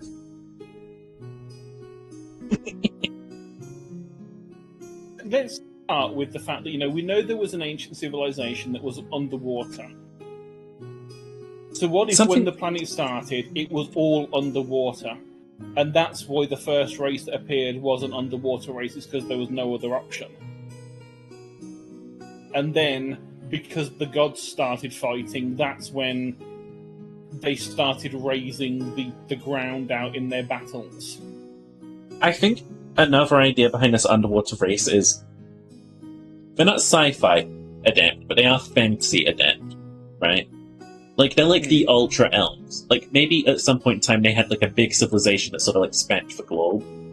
Like, maybe they could, like, build cities that, like, floated above water and stuff, just to, like, flex that they could. And then they started collapsing. What was that collapse? Is it the Abyss? Just an inherent force of corruption? Maybe they end up creating the gods of the elements. Maybe they harvest an elemental power, and through their fuckery accidentally create 4, like, elemental... it's 8 now, isn't it?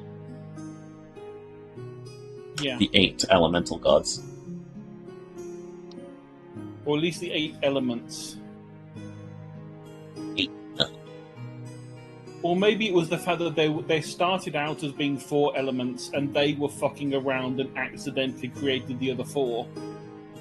As maybe that sort of threw everything out of balance. Yeah, and that sort of, like, made things go a little bit weird, because now, you know, it's not just, you know, the 4 originals in harmony. Now there were other antagonistic forces that are trying to, like, scoot in on their territory, as it were. I was like, oh yeah, I can do fire. I can do water. Yeah, fire and water. Yeah, that's a thing. or fire and wind, or whatever. Yeah, whatever the lightning one turned out to be, and things like that. Like, here's the thing: at the beginning, you've got your fire, your water, your air, and your earth. These natural elements. They work in like tandem with each other, right? But then you have fucking lightning, lava. You have growth and ice. These are like these things pushed to the extreme. You know what I mean? Like, growth only wishes to create, grow, and like nurture and like coat the world. Ice wants everything to be stasis, still, frozen, solid, sculpture, perfect, as it is.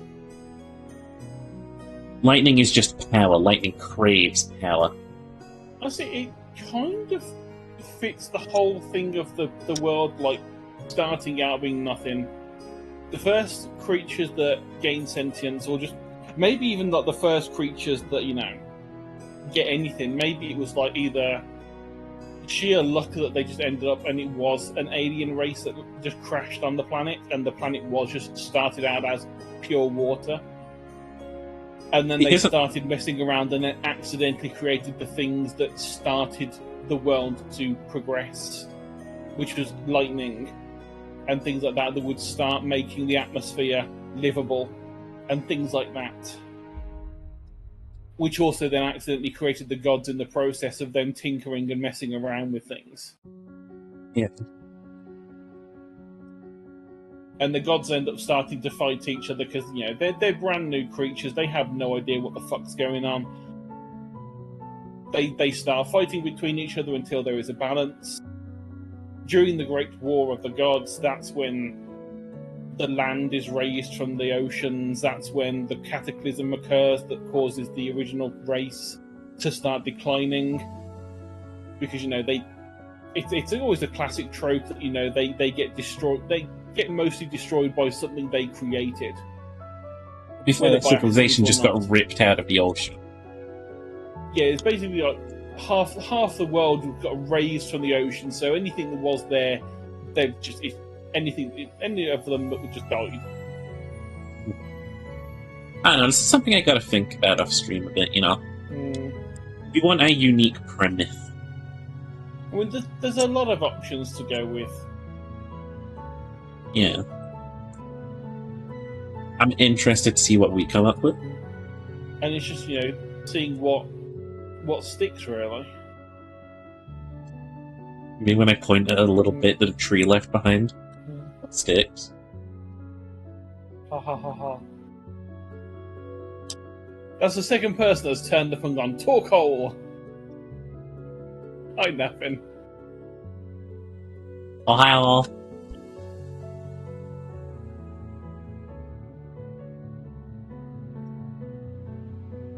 Yeah. I think we've done okay as like a start, you know? Because a lot of things like the world building, things like Dark Souls, you got to remember that as nice as it is, it's very limited. It's very like condensed. It's like this chunk of the world. This is all. It all happens in this chunk. The rest of the world we have no clue about. You know, it could well be that on the other side of the planet there's loads more dragons, and that it was a lie that, you know, all the dragons were killed, which we already know is a lie anyway, because, you know, Seath and the other ones are all still there. All of the other ones. All of the other ones that are still around. You know, yeah, all the dragons are dead apart from this one, this one, this one, and this one. Apart from all of them. Yeah, and like, things like with Bloodborne, the world building for the area we see is amazing, but there is very little outside of that. I mean, the only thing that we know about Bloodborne, outside of the fact that, you know, it's Yharnam, weird stuff happened, there are elder gods. All we know apart from that is that there was a constable from the east who turned up at some point. Everything else happened in this one condensed area. We aren't focusing that way. We're doing an entire world. I mean, if I was sensible, I would crack open the several books I have on the topic and figure it out. But, you know, I have, like, one book that's more on like sci-fi generation of planet, going like gravity, size of planet, atmosphere, and all that sort of stuff. And I've also got one that's more of a fantasy of like timelines and tech that people would have and things like that. I think there are 2 dragons in the original Dark Souls. The rest of the ones in that game are undead or drakes. And then there are dragons in Dark Souls 2, but apparently they're not real dragons, except the fact that they are. Which dragons are you thinking in the first one? Obviously the Seath, because, Seath. There's another one that's the Timeless Dragon. Is that the one in the bottom of the lake, in Ash Lake? Yeah. And then don't forget you also have the half-dragon of Priscilla. She's only a half-dragon. Yeah, she's half-breed. She's like and then, Seath's daughter. Dark Souls 3, you have Dark Eater Medea,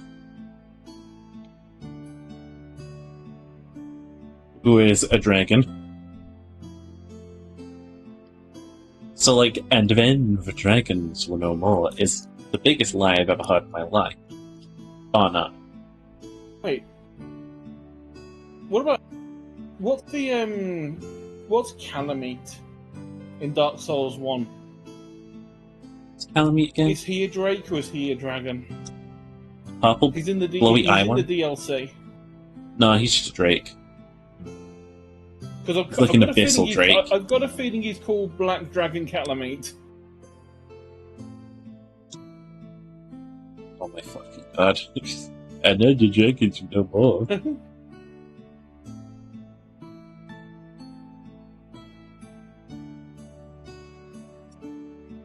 yeah, I'll probably be wrapping up here because I really want to use some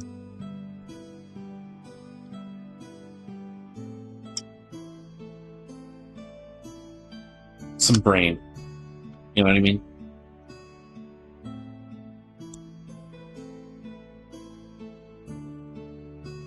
Well, would you look at that? He's called Black Dragon Calamite. Okay, you're right, you're right. And he has 2 wings and 4 legs, so he is a dragon. Before we come back to this world, though, yeah, I definitely want to like get into like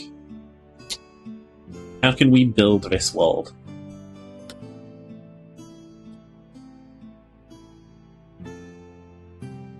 Like, would it be fun if it was constantly nighttime?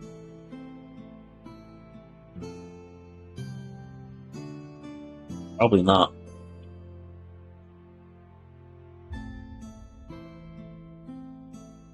Going to be interesting because I mean it might not be as far as going like full nighttime, but it could be that because the reason we have like night and day as we have now is because of like the angle of the tilt of the planet when it's rotating. Yeah, it could just be that ours has got a stronger tilt, so seasons last longer and night and day last longer. Because things like, in the Arctic and Antarctic, days can last for months. Or at least daylight can last for months. And then nighttime will last for months. So it could be that certain areas have a similar thing depending on where they are. But the further north and south you are, the more these things affect you. The star is different.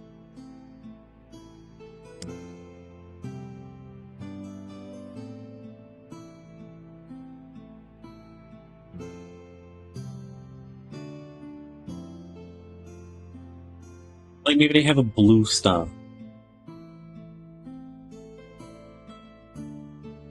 Like, how does that change your world? Or maybe that star hasn't quite cooked off yet. Or maybe the planet's just drifting. I can at least say one thing that would change if the star was blue instead of yellow. All the planets would be different colours. They would not be green. Because the reason why plants are green is because it captures the most wavelength without catching so much that it overheats the leaves.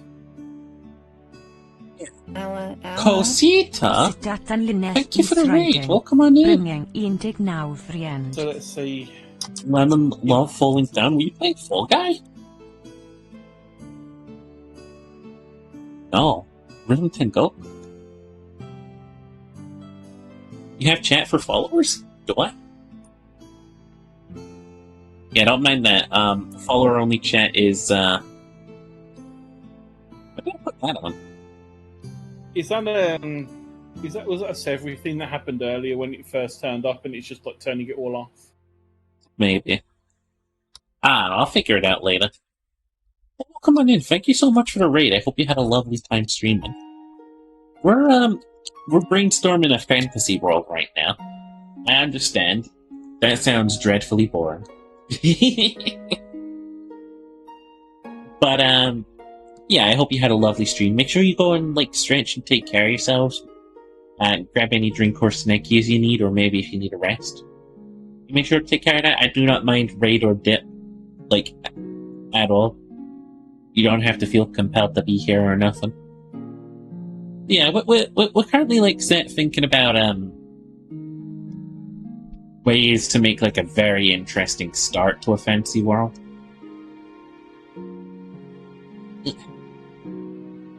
And we were just about to wrap up for the evening, or at least I was. It's almost midnight here. Oh yeah, it's 5 to midnight.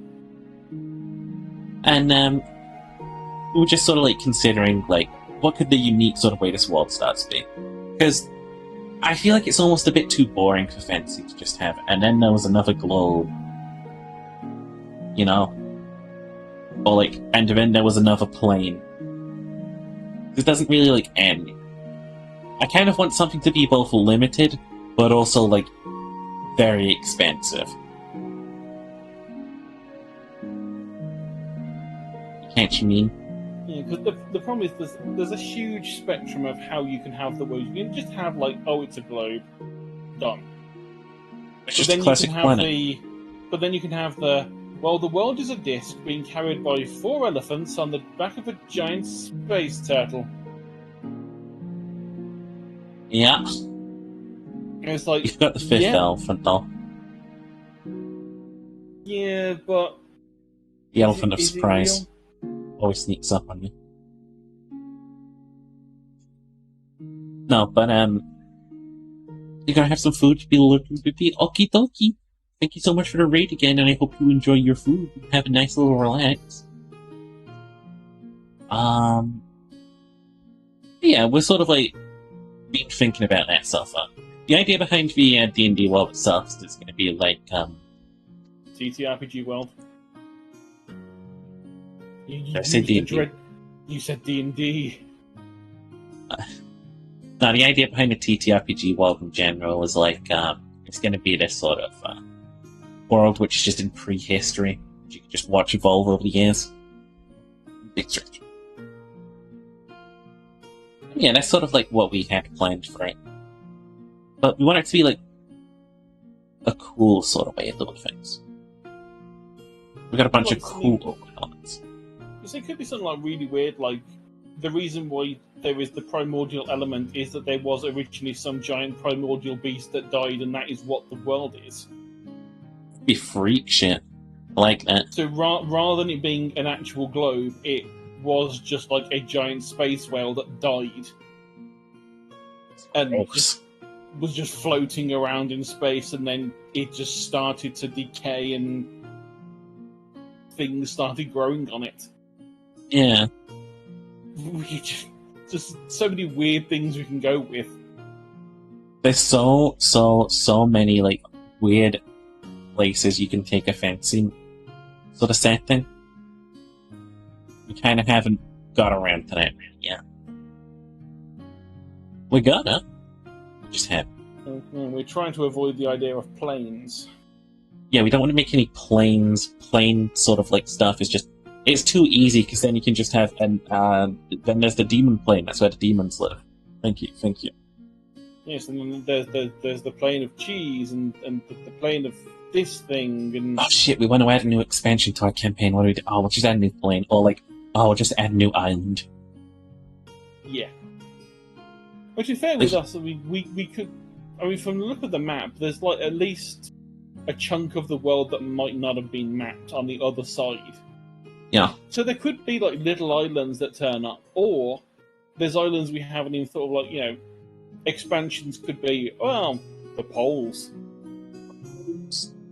This is, it's got to a point now where you've developed ships. Well done. You've accidentally found somewhere very, very cold and very weird with time. It now gets worse. Yeah, now it gets worse, because now you're not just messing with the primordial elements and the monsters, you're messing with time. You're messing with the temporal flux monsters. And they think you look delicious. They enjoy eating time. And you've got years of your life left to go. You would be a beautiful snack for these beasts.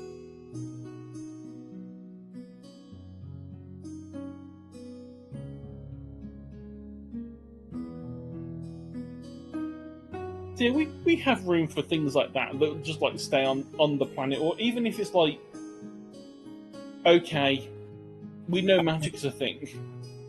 Having so many sickening thoughts all of a sudden. What if this planet's like a gas giant, and it's just an ocean, and these islands are just floating on top of it? Work. But the center of the gas work? giant is hollow.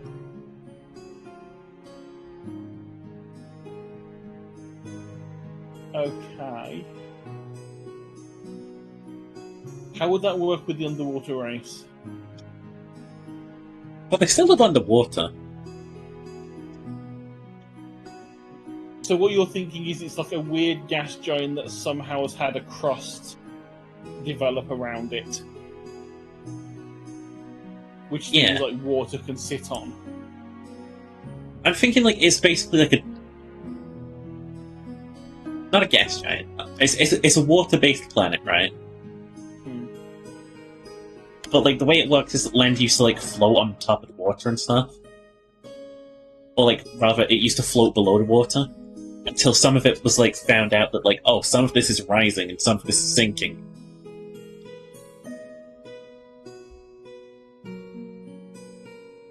I don't know. I mean, we'll get to it. I was going to say, that could be what caused the cataclysm of the fish. The fish people. It could be that, the reason why some of the things started to rise and some started to sink is because they were starting to mess around with things they shouldn't have. Do not fuck with the ground. But yeah.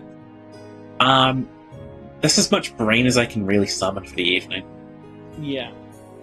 Inspiration comes in time, you really can't force it. So check yourself to good, themes and books and, arts and, inspiration will come naturally there. I mean, I've at least got a couple of scribbles out of this. You got some ideas. You got pictures and biomes and weird. Yeah. I am. And I've got Torkoal, that everyone keeps calling it. Lava tortoise. Tortilla Shelby. Hello, everyone. Yeah, I'm probably gonna wrap up here. Put some more thought to it. Yeah, that sounds like a good plan. It's never easy making a fantasy world. Well, thank you for stopping by. I'll be on again tomorrow. Don't know about you, Shmiri. It's Thursday tomorrow, isn't it? Yeah, I'm on tomorrow. Don't know what I'm doing, but I'll be on tomorrow. Does this new place you've made have oil? No comment. No comment. We are not having Americans. America is not canon. Americans are not canon. But yeah, thank you all for stopping by. I hope you had a lovely time. Me and Cherry are going to go make out in the closet. Oh, in the closet? Oh, okay. Yeah. I thought it was out on the bed. But... Want to do it in the closet. Okay. I get it. You don't want to see my face. You want it to be dark. Yeah, I get it. I get it. No, I don't want you to see mine. I'm gonna rip my face off halfway through. It's gonna be no scrappy face. He'd be He ain't Nick even Cage. that bad looking. It's just be Nick Cage standing there in the closet. It's like, I took the face off. Oh god, Ace is here hearing oil now. We're out, run. Oh, Yeah, run for the away, hills. run away. The Americans heard Thank oil. you for stopping by. I love you all. Good night.